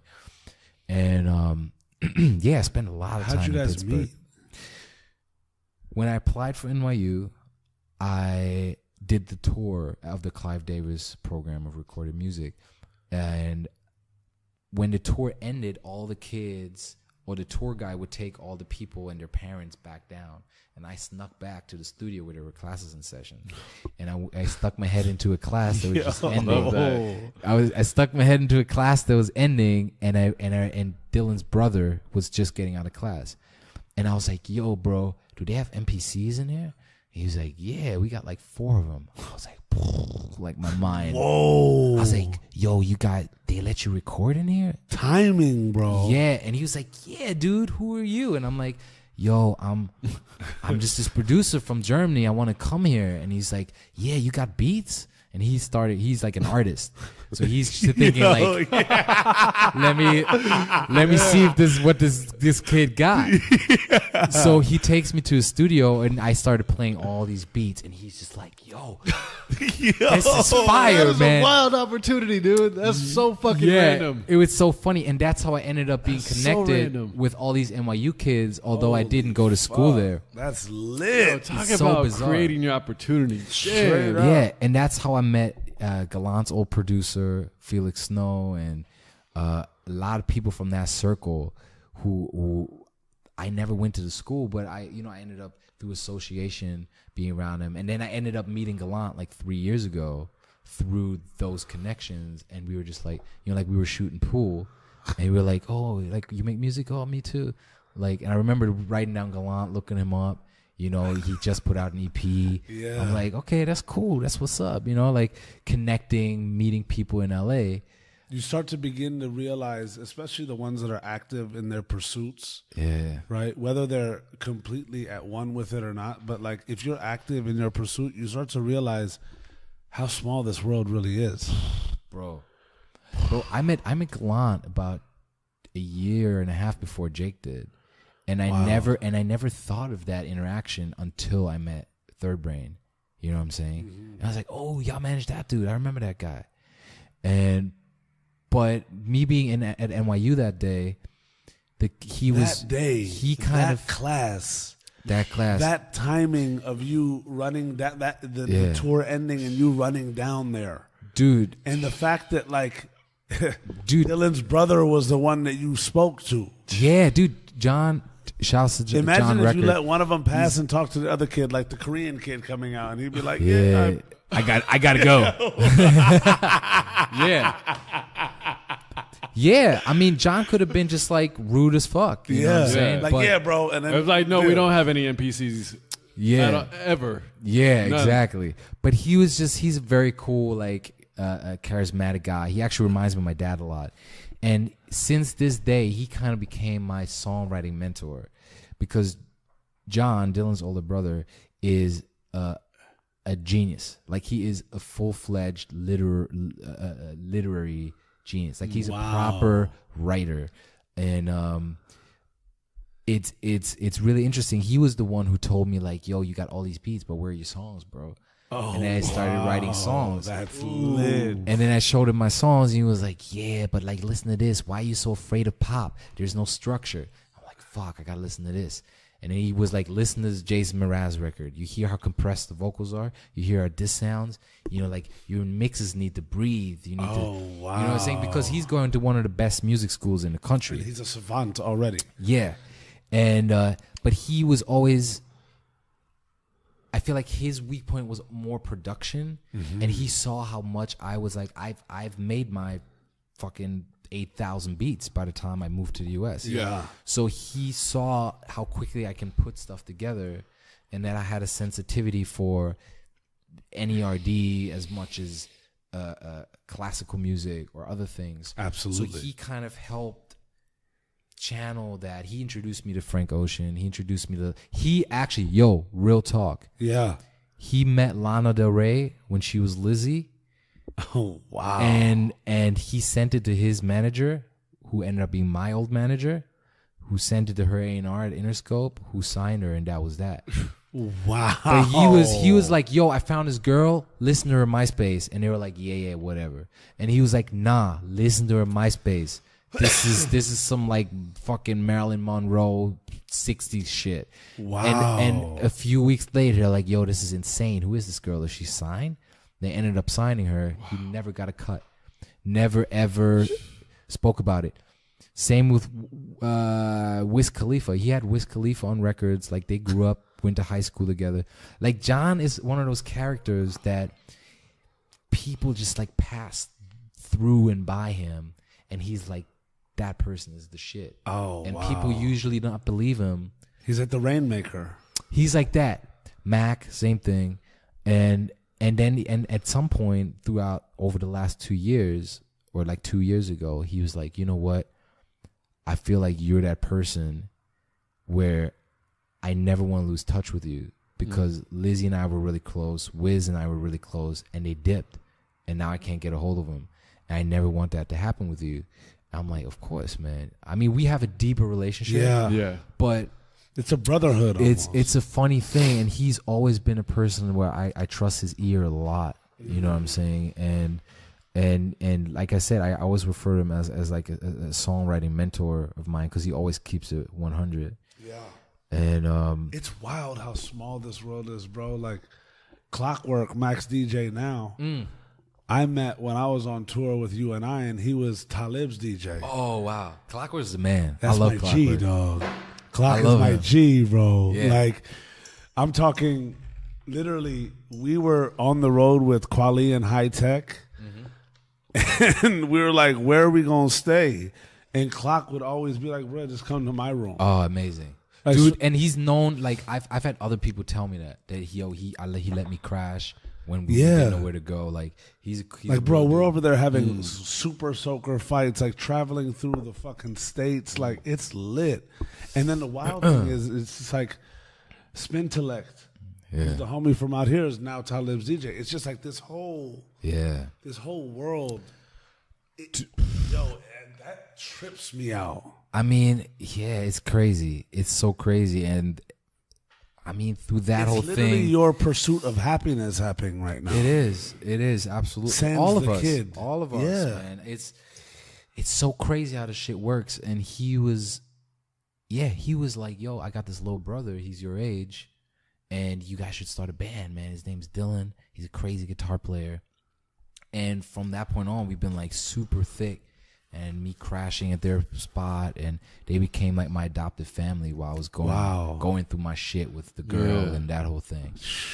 And and he took me. You know, we played a few gigs. I ended up playing South by with him like 3 years ago, but in his band. You know what I'm saying? And in 2014.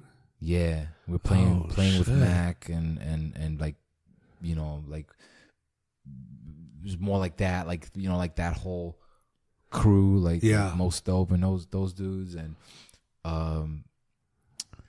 yeah, man, I got a lot of love, man, for his family in particular, Pittsburgh and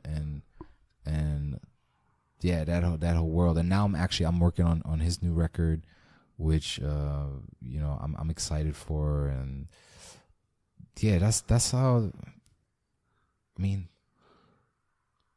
I'm trying to think right now. Yeah, that's why I moved to LA. Really, I already thought about it, but he called me. I was in. John or Dylan? Dylan. He called me. He was like, "Yo, man, I'm moving to LA. You got to come with me." And I'm like, "All right, let's do it. Let's go." Wow. You know what I'm saying? Let's go. And it just worked out. It's funny how it works out. My lease was just up. I was just figuring out what's going on. Yeah. And dude, coming to LA was a trip, because so I don't know, like if we ever talk about this, but my godmother is Shaka Khan, and she, no, that was definitely omitted from the conversation. Okay. You know, like you know, like all right, sometimes, ladies and gentlemen, we're done. Yeah, thank you, guys. We made it. We got it. See ya. They're just walking away from me.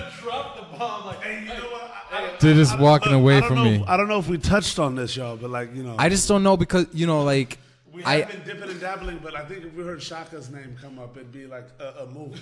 You know what I mean? So that's like from the old days from my dad. You know what I'm saying? But get back here. I'm not done here, young. I got a lot more stories to tell. Yeah, but it was basically one of those things where we hadn't talked to her in a minute, and you know, like some blogs, like I think like a PR agent like 3 years ago, like made that part of the press kit, and since then, like sometimes blogs mention that as like, oh, Shaka Khan's godson's doing this soul thing, but I'm not trying to.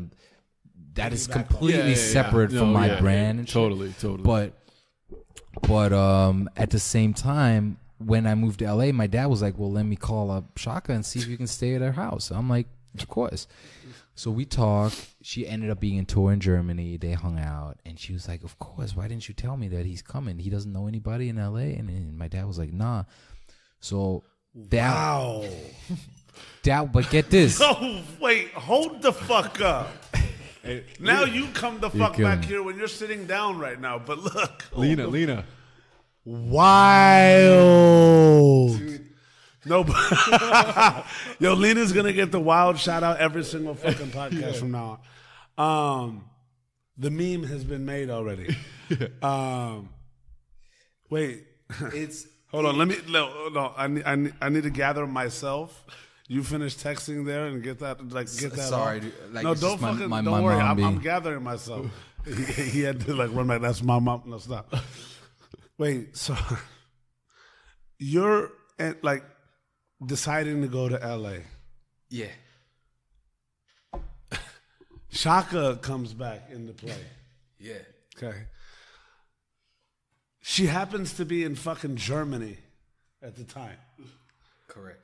Her and Pops just have a convo like, wait, you didn't... No. Wait, it sounds like it was all easy, but he had to drive to the other side of Germany, and it was just crazy. Like, trying to get backstage and convey to them that he's there. It was crazy. So I appreciate the craziness. Yeah. And then I also, just made it sound all easy. Like, she just came by, and it was I feel like, you just made it sound like Shaka popped up out of nowhere, too. So love on both accounts here. No, but in all seriousness, shout out to Dad for, like, look, it also goes to show that parents will do whatever the fuck is necessary for their kids. That's like that, like, unlimited, unconditional love type shit. Yeah. Like, that is a move in which, okay, let me try and get in contact. Pops was like, okay, you know what? And he's also been in this He's still game. a manager, too. Yeah. It's like, I'm going to go back there. I'm going to fucking speak to Shaka on behalf of my son and her godson and try and figure it out. If it didn't happen, I'm sure he would have got to her wherever the fuck she ended up, right?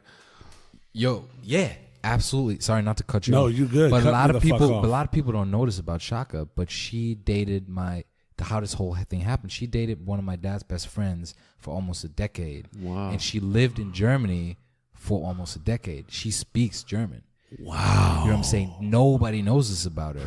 But she used to be in South Germany, fucking bumfuck Germany, where I'm from, and used to like live there for months. And she used to babysit me, and that's how that whole thing wow. went. And, like, she'll still like whip out some German from time to time. Yes. She's a G. That's some thugness. You know, but it's a bit of a sore subject, so I guess she doesn't really showcase that much.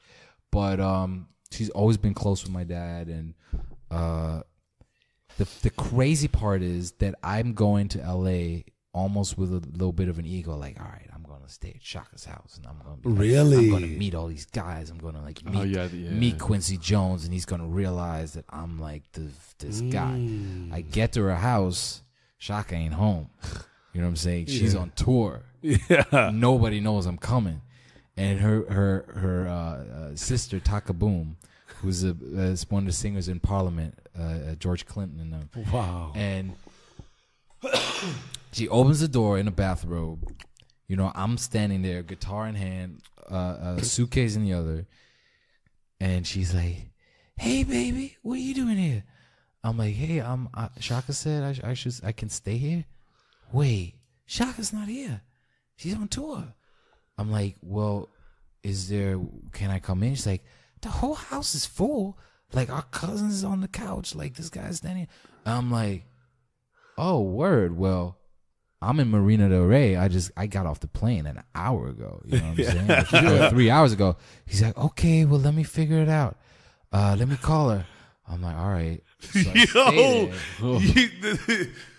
you walked in, you saw Quincy like sitting on the couch, like sipping tea. Oh, bro. You opened the door, you're like, wait, what? I had it all twisted. And she was like, it might be best if you find a place to stay for the night and we'll figure it out. So I'm like, all right. I get a cheap ass motel in Marina Del Rey, like or Venice. Like, when I say cheap ass motel, I'm talking like $90, Wes Craven, Tarantino kind of shit. Like, there's definitely like where there's like a metal chain around the TV so you don't steal it, and fucking, you know what I'm saying? Like, all beige, monochrome. Oh my God. But they have HBO out of nowhere. Yeah, it's like, And they got a jacuzzi. like, better not have a black light on you. You know what I'm saying? Like, just It's nasty. like one of those motels that they say, like, they still say color TV. Like, that's like a special thing to have right now.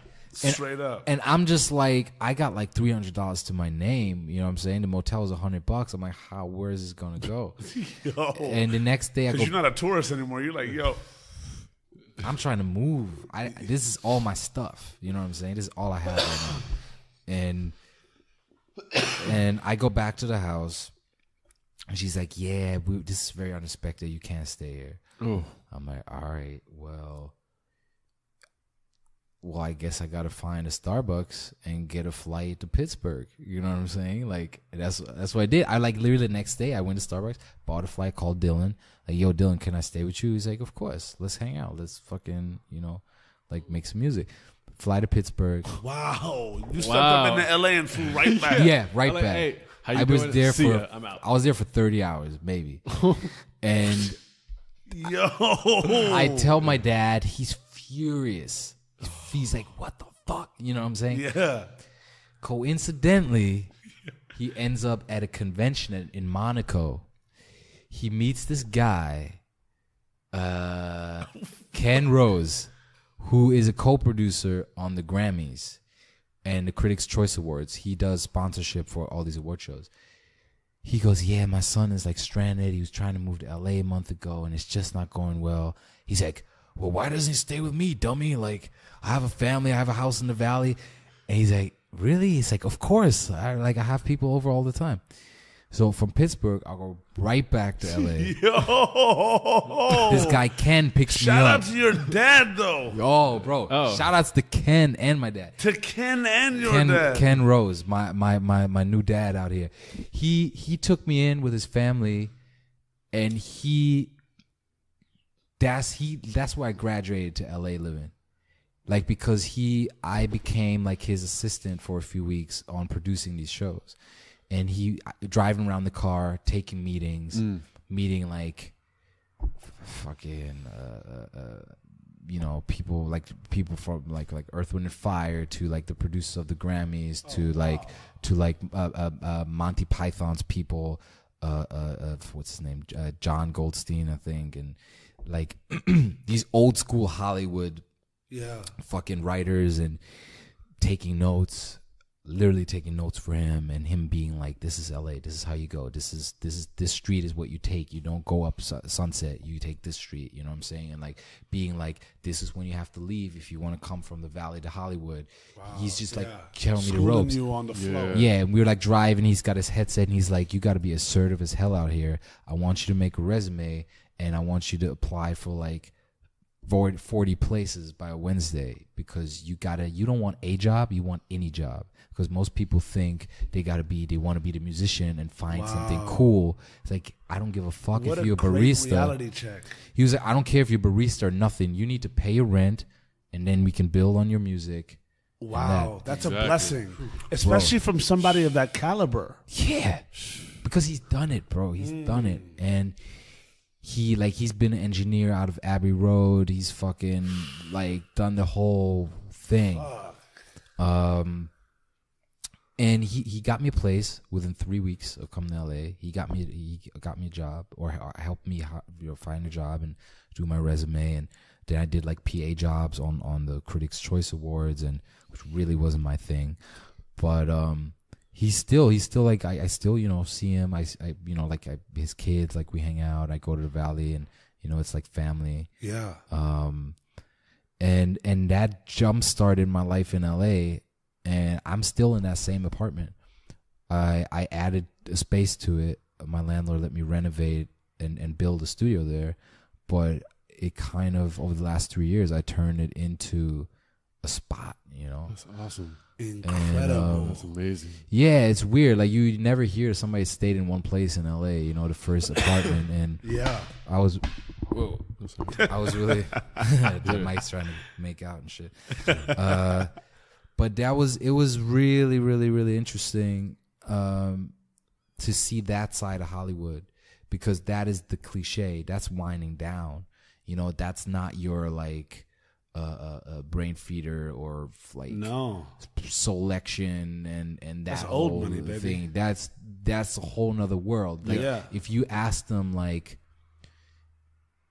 if you ask him who's Banks, who's Gallant, or no idea. No, he did not care about my music. He was like, recognized that I'm a decent player, but he was just like, oh, those beats, oh, that's kind of weird, whatever. I'm just like, yeah, and I'm telling him like, yo, have you heard of the Frank Ocean album? Because he was coordinating Frank Ocean's Grammy show.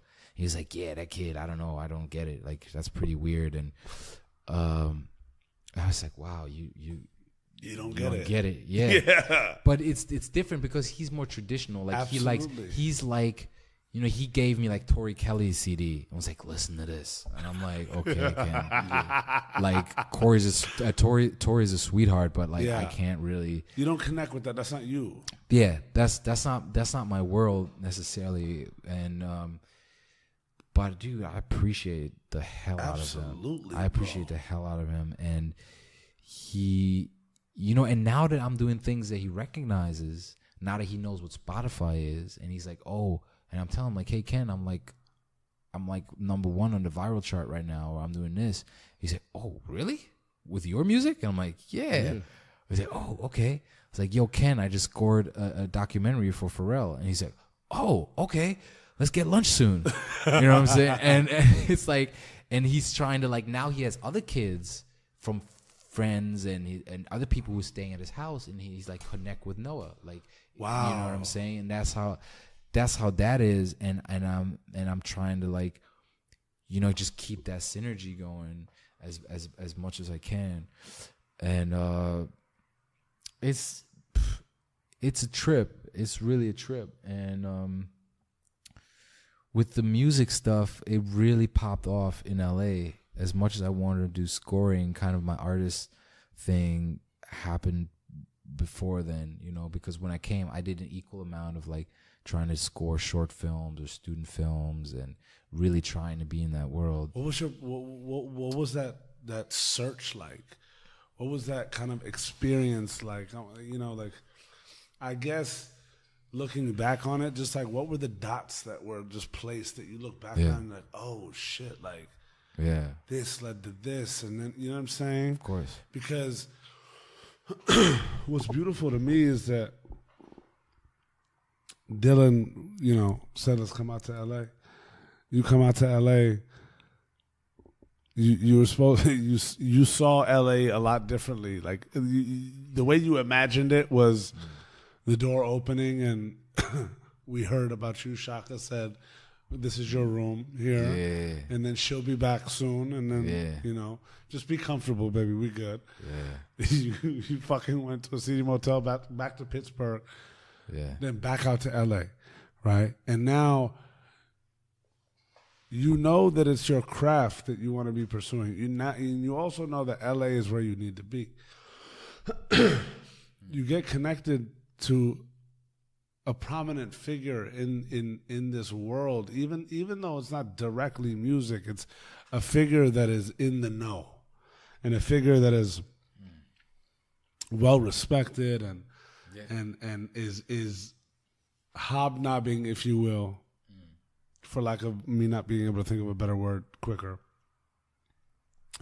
with the likes of people that you really, whether older or younger, like you admire and you know that it'll only be a matter of time before you know them, right? But also his whole thing is like, man the fuck up. Yeah. Like your music is cute almost. Like good for you. Absolutely. You know what I'm saying? And you're out here hustling again. Yeah. Right? So my thought process here is, when did the buckle down on the music start happening again? And the beauty of it is because you've been putting so much time in, but like now we're talking about a period where this is within the last 3 years, I'd say. Mm-hmm. Yeah. 4 years. Yeah. So like there was a switch, right? And when did it start? Naturally, it's just step until crescendo. Well, the switch. Well, first I want to say that I was a bit taken back by how he reacted to my music. Yeah. Because I was making like all these like left beats and stuff. Yeah.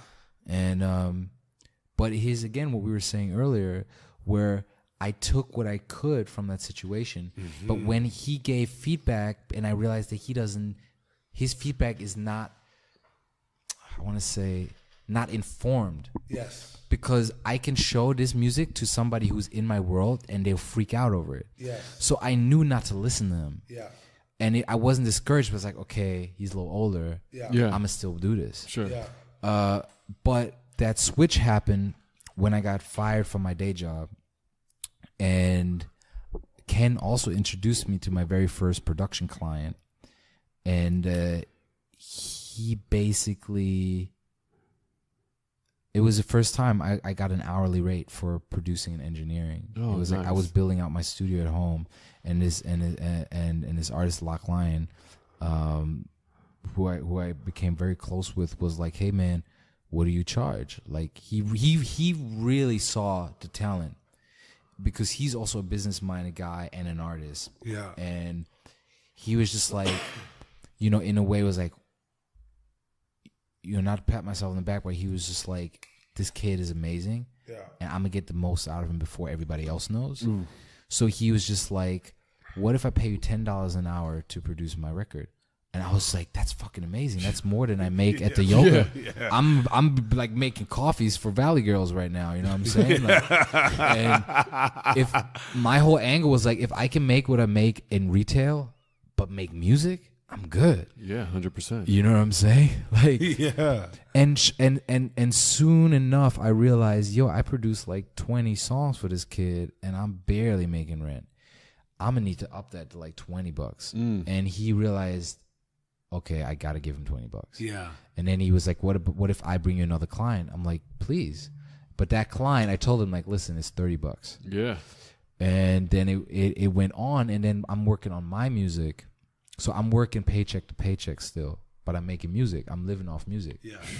And nobody knows who I am. But I realized, like, wait, there's a 9 to 5 to this that I don't think people realize. I'm like independent. I'm working with like 3 artists a month, and I'm making my rent. Yeah. And this music is not viral or nothing. You know what I'm saying?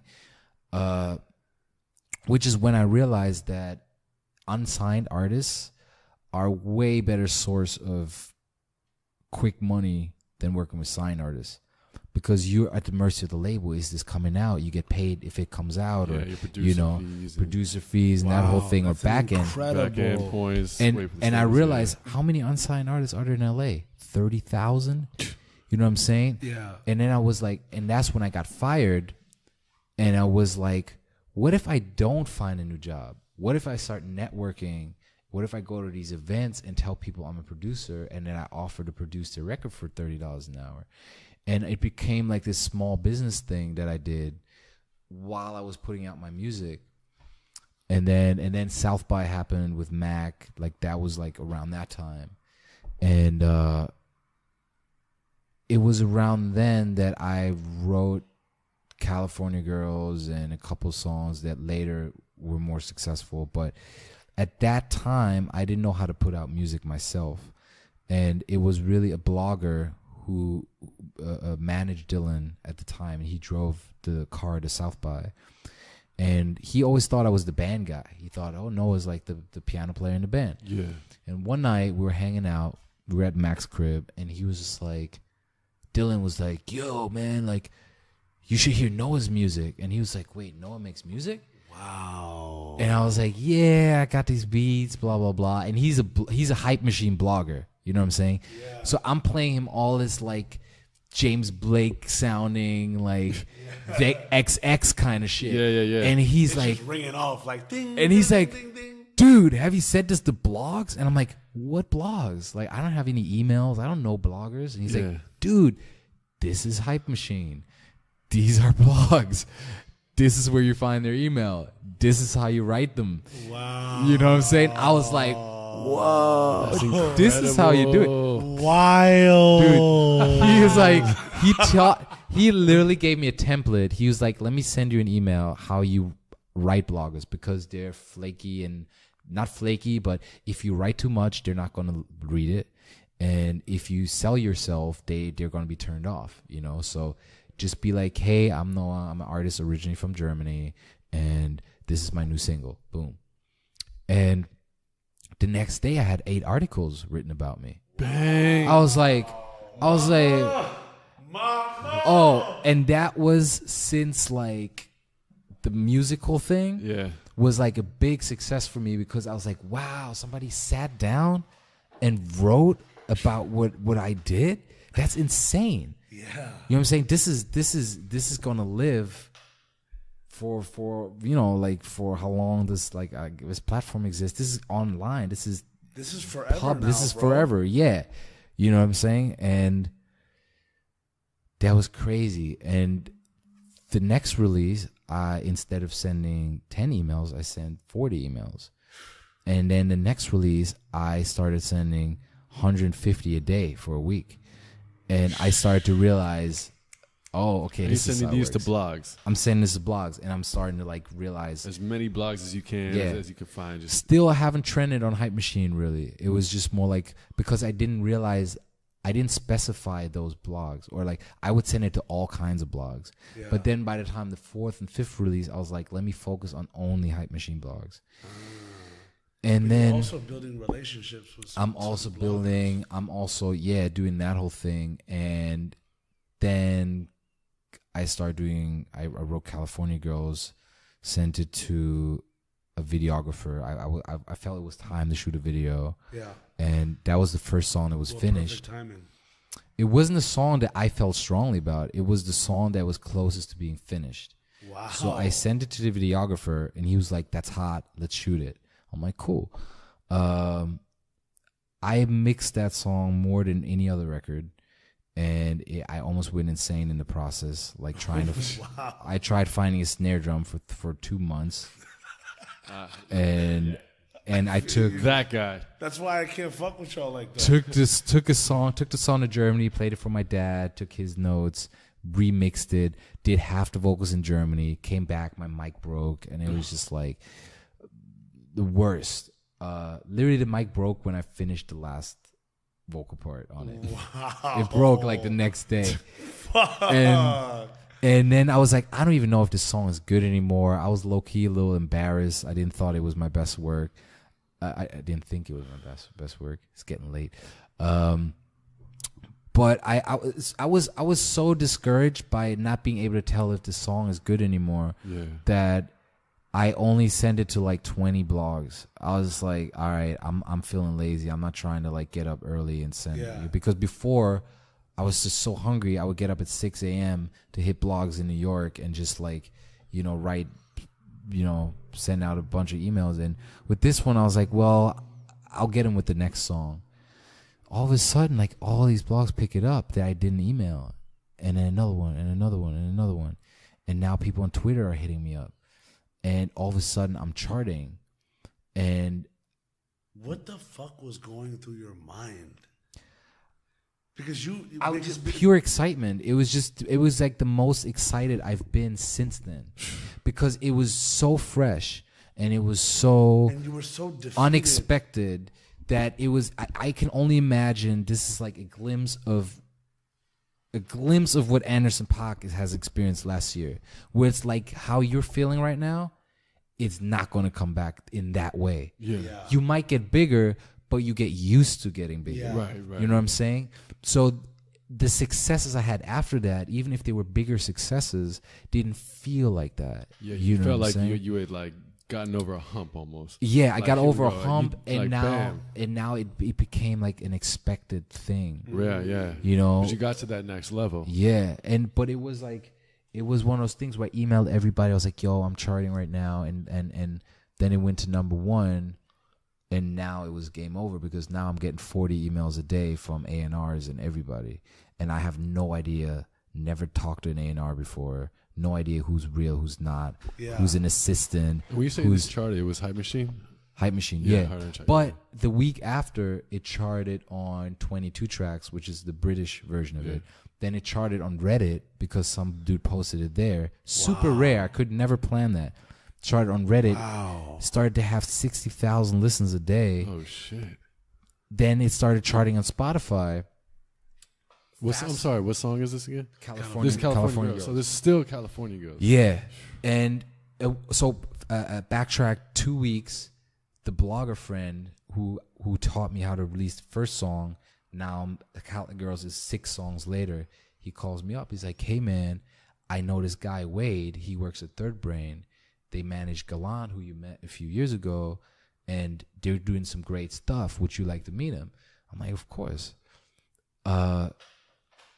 I meet Wade. I go to the old office. Mr. Words by Wade. Words by Wade, man. I loved every minute of it. Like Wade was just like, "Yo, let's get breakfast," you know. And I realized, like, looking at him, being like, "Yo, this dude is my age." You know what I'm saying? What is he doing working at a label? Like, and he was just like, we were like into the same shit, you know. And I saw the house. It wasn't like an office, you know. The house was like, it was a big fucking house with a pool and all these kids that work there managing artists. And I knew Zoo. I used to DJ Zoo's music. Wild. And I was like, those are the guys that work with Zoo. This is insane. You know, I seen like the plaques on the wall, but they're all young and hip and fucking. It's wild for me to think of You this know? time that you were going through this, and like that being like that initial period of David and getting Zoo, and then This bringing was- Jake on board, and then it becoming something. This and was right before the sad face. Like they hadn't had the sad face yet, and they yeah. played me Steven, and it was like, "This is an Shout artist." out to Brando and the They're sad like, face. G. yeah, they were. Yeah, actually, I think Wade came up with the sad face. Really? Actually, I just want to get that for the I record. got you. But I mean, not to take away. I mean, No, not Brando's at a all. fucking genius. He's a genius. But it was one of those things it's where, wild. And Zoo had Rob, and like, bro, what the fuck? yeah, it was really Like, weird. These dudes are all killers, bro. Yeah, and Think about it now. I remember for the first time, and there's a theme I'm sure you notice about projecting things that come to life. Yeah. And I remember sitting on the couch, we're talking about books we like, you know. Brady tells me like, "You should check out this book," and I'm like, "Oh, you should check out this one," and I'm thinking in my head, man, I want to be signed to this label. If I ever sign a label, I want to be this one. And didn't say it because I didn't want to give him a big head or anything. Yeah.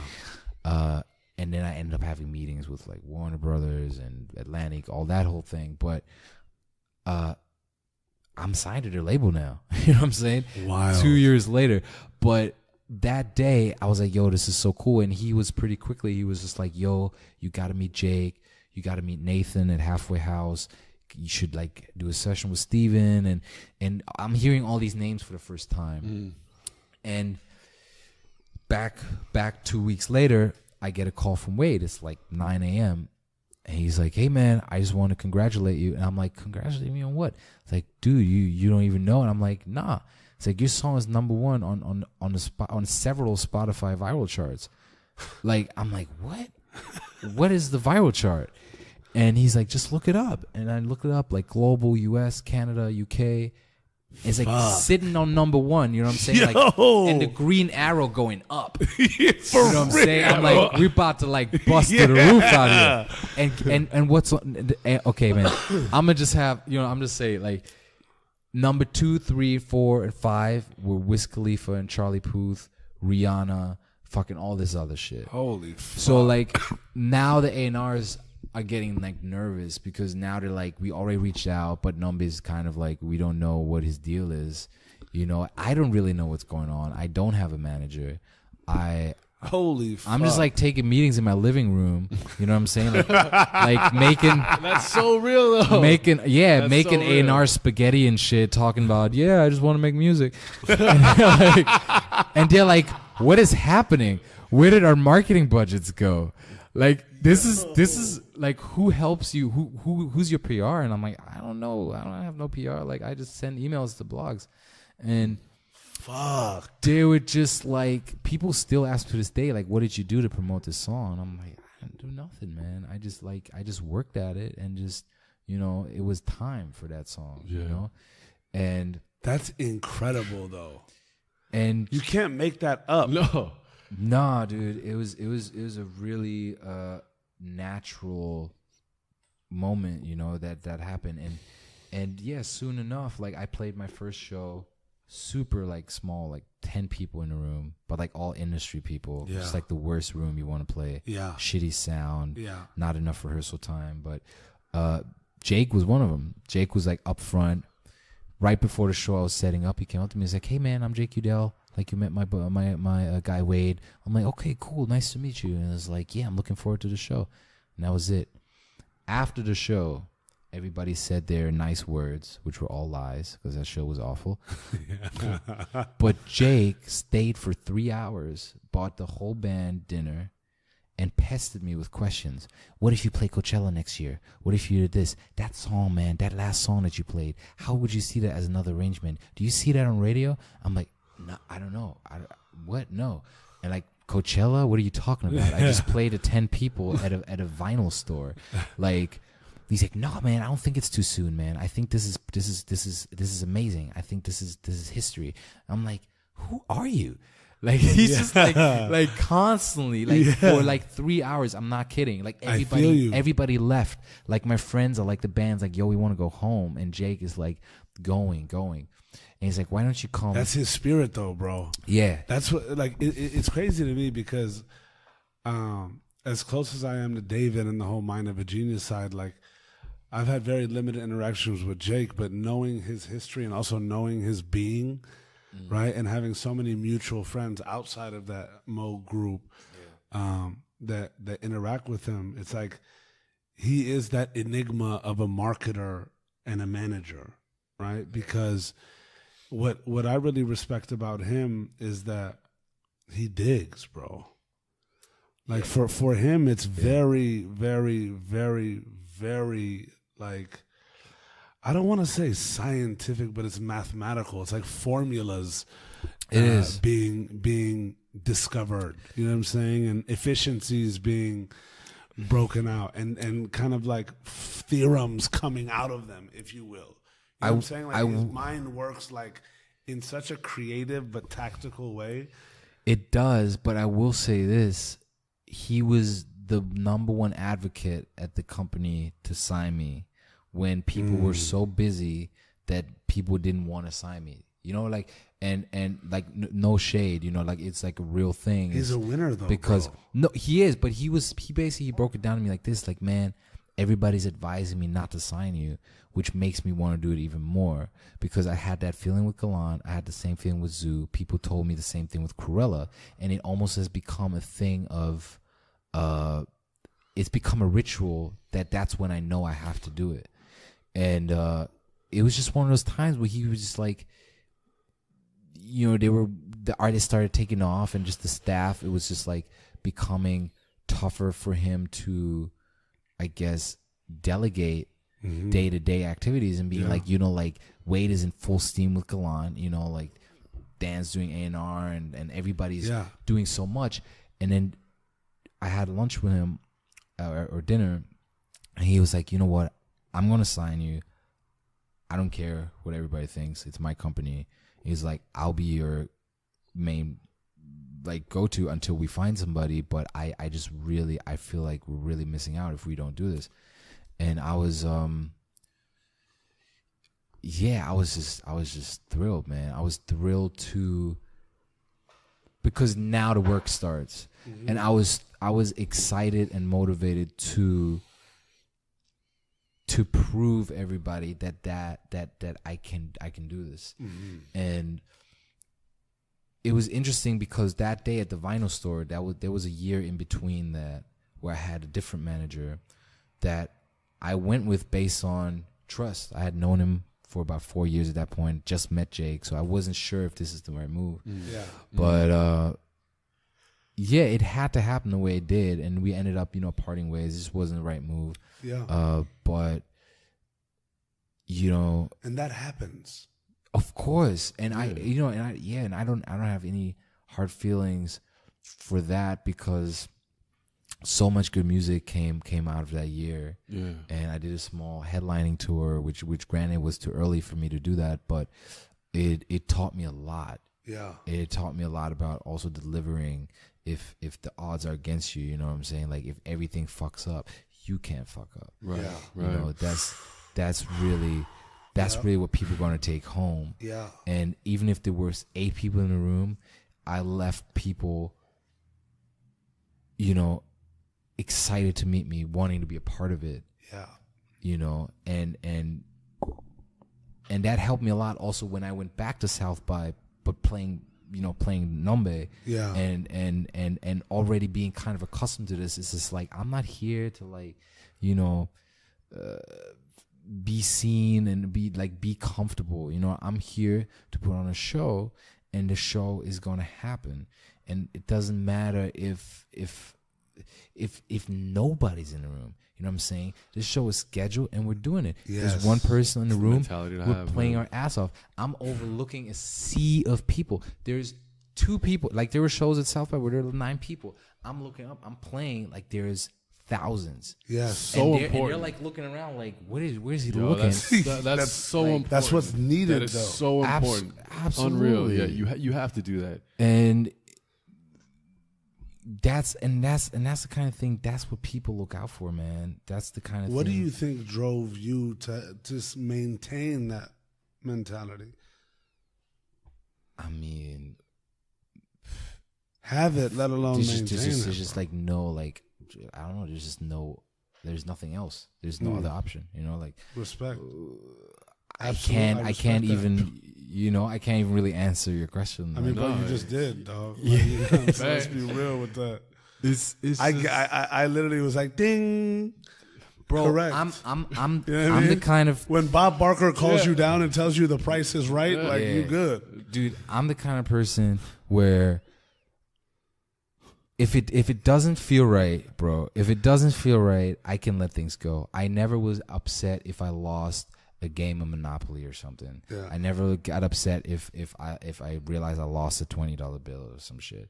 But when I really want something, like everything becomes about that. Like I was having points. I was points at the gym where I'm doing bench presses, thinking I'm gonna be signed to this label.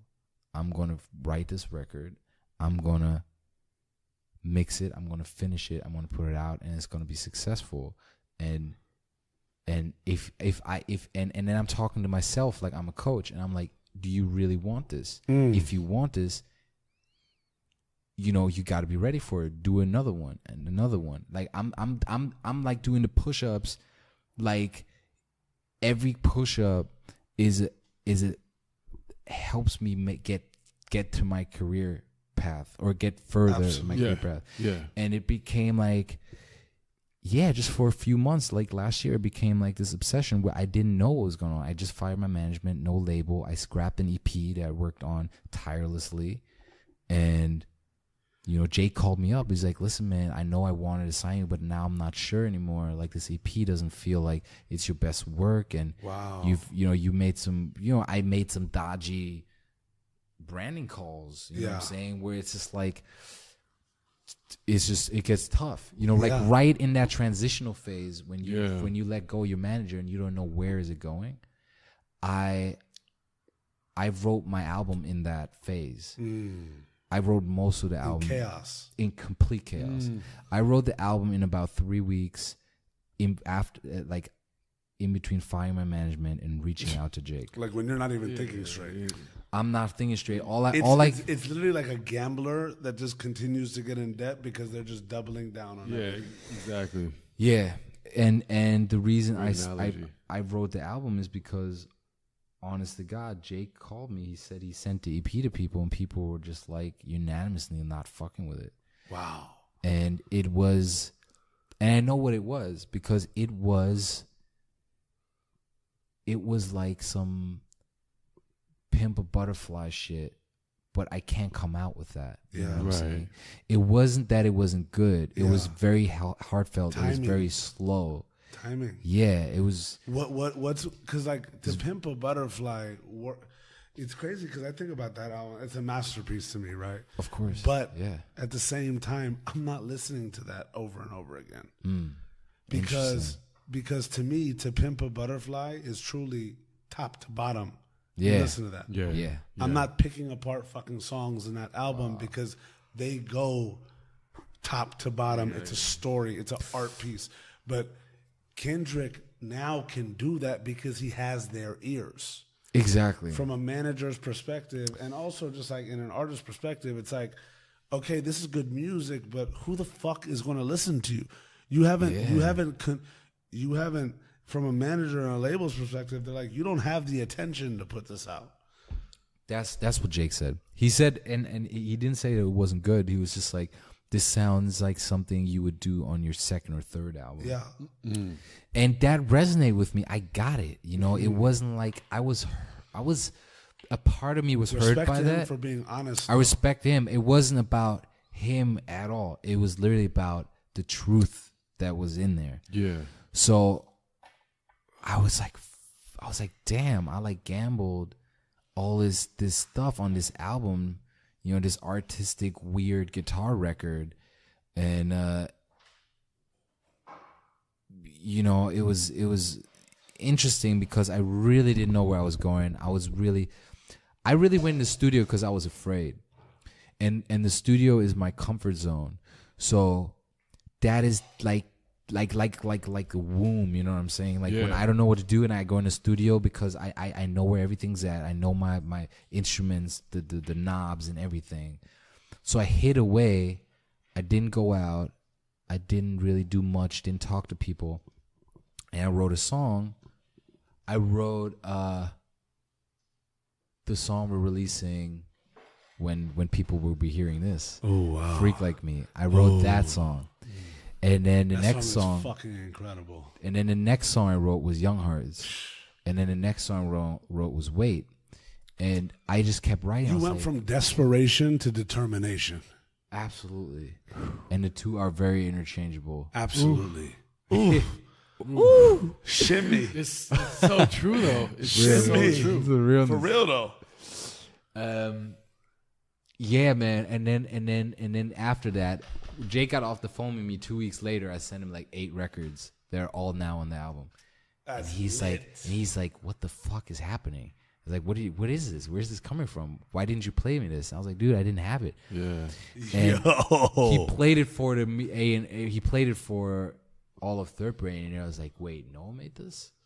Like, what's going on? Like, this is fire, you know what I'm saying? Yeah. And that opened up a whole nother thing where people started to be able to see it. I started to see it because I also crossed into a realm that is more accessible. You think it's see it or believe it?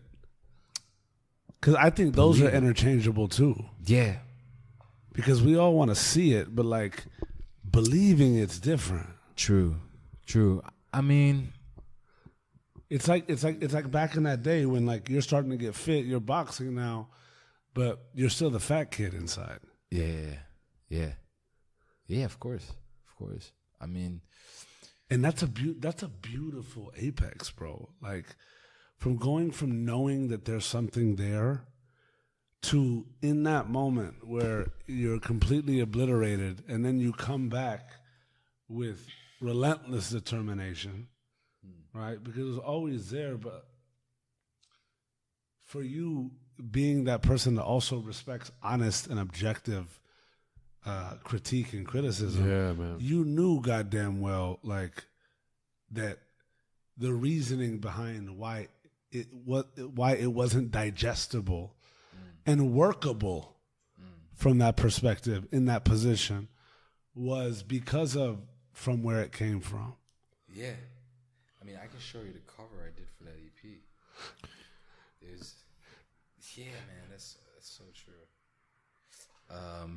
I mean, if people can't see it right now, but I feel like I got to show you guys. I respect that. Because I was, it was just super. I was gonna call the EP Mood Indigo, and blogs were already talking about it, and it was like this whole thing. Yeah, for sure. You're trapped in a fucking where it did it on the photo shoot and stuff. Wow, that's lit. We might release the photo series, because that was a really cool. I had a kimono made, like it's custom tailored, and it was like this whole. Yeah, he's playing underwater in like a filled up mason jar. Yeah. The most Caucasian description I've ever fucking heard. What it is? Life. You dig? You're like a blogger from 2017 where they're like, "Oh, that's what they wrote. Let me copy paste that."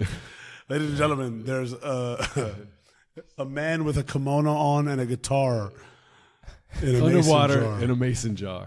That was my dad's idea, by the way. That's lit. That's a lit idea. But you know bro. what's crazy is like I think one of the through lines is that it goes back to that conversation we had about critique and criticism and how you take it, because this could have been a moment where you could have just continued to like spiral down. And that often happens once people have that opportunity at first, or or get their first taste of success and end up like desperately chasing that, and then that desperation gets hit with like quote unquote negative criticism, and then they're just like, oh shit, so they're still scrambling. They get disappointed and they start imploding. That happens so much, and those are the moments you lose yourself. But for you to take that criticism and turn that desperation into the determination and be relentless and refocus, and then make the real records that were inside you that you could have made. I mean, yeah, absolutely. And the title of the record now, bro. Yo, guess where that's from? They might have even loved me. When I first moved to LA, I would still do like acting auditions from time to time. It was just like my dad was like, "Hey, you're there. Just like sign up to one of those like LA casting and just do something. You might catch a commercial every now and then, pay your bills." And I'm like, all right. And my girl Grace was at home, and I was coming back from an audition. It was one of those auditions where they don't really give you a hint whether you got the part or not. It's always just like, wow, that was so good. Where you from? Blah blah blah. You never hear from it's like, is that exactly? Is that fake? Is that real? Well, it could be real. Yeah. Maybe they're being super fake, or nice, whatever. So I walk in the door, and she's like, "How did your audition go?" And I pause. I'm like, you know what? They might have even loved me. And when I said that, I was taken back about how weird that phrase was. I was like, wait, yeah. Let me write that down. Yeah. And then I had that sentence for like 2 years. Holy just shit. like on my like notes on like my MacBook or whatever. And when the album started becoming something, Jake was like listening to it. He was like, yeah, every song's about a different woman or relationship, sex, whatever. And should we call this album Orgasm?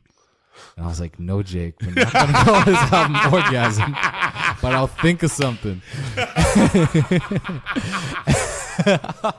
He literally said that. And Anush is like freaking out. He's like running away. But like,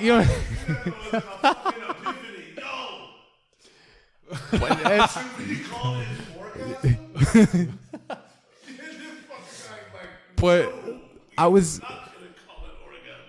orgasm or sex or something. And I was just like, nah, man, let me think about it.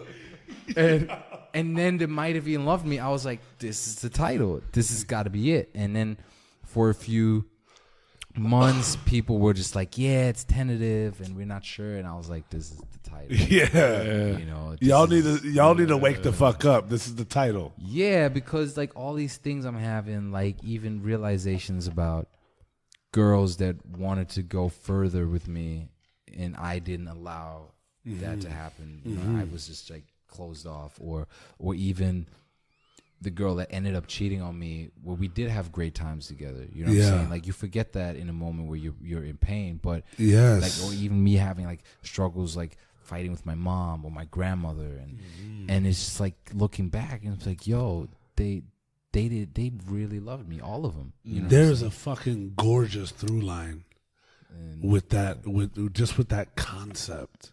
You know what I'm saying? And it's just so authentic to you, bro. You know what I mean? Even though an orgasm is all authentic to us. Shout out to Jake. I love you for that, bro. I literally gonna go to sleep just thinking of you might have even loved that orgasm. Damn.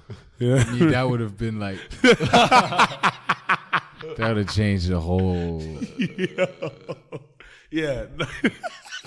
There's no way Spotify would have bought it. No way. There's no way they would have been like, yeah, this. No way. We would have resurrected like somehow stomping on digital fucking music. No, but it's absolutely brilliant. So funny. And it's beautiful to see. I mean, look, like my biggest thing with you, bro, is that you have such a pure soul, and it really resonates with me, being that whatever life has brought into you, whatever life has given to you, whether it's positive or negative, you've always managed, whether knowingly or not, to really ingest it. Because to me, what I really feel like makes a great artist is there. The best artists in this world are extremely emotional anthropologists to me. Like those that are not only seeing and observing a community, but those that are also feeling for that community also. You know what I'm saying? Even in times where there's not a fucking thing they can do about it, except bring a voice to it, right? Yeah. And then that alone doesn't beget success as an artist. To me, what the elixir really is when said person is able to be at one with themselves to the point in which what they have experienced, whether it's first album, which is their whole life up until that drop, or second, third, fourth, is the ability to be at one with, whether or not permanently, but at one with who their creative entity is, and are able to digest what they experience and give voice to it from an authentic space. Right. And I really feel like everything that you've gone through is leading up to this moment. And everything that this moment will bring is only going to catapult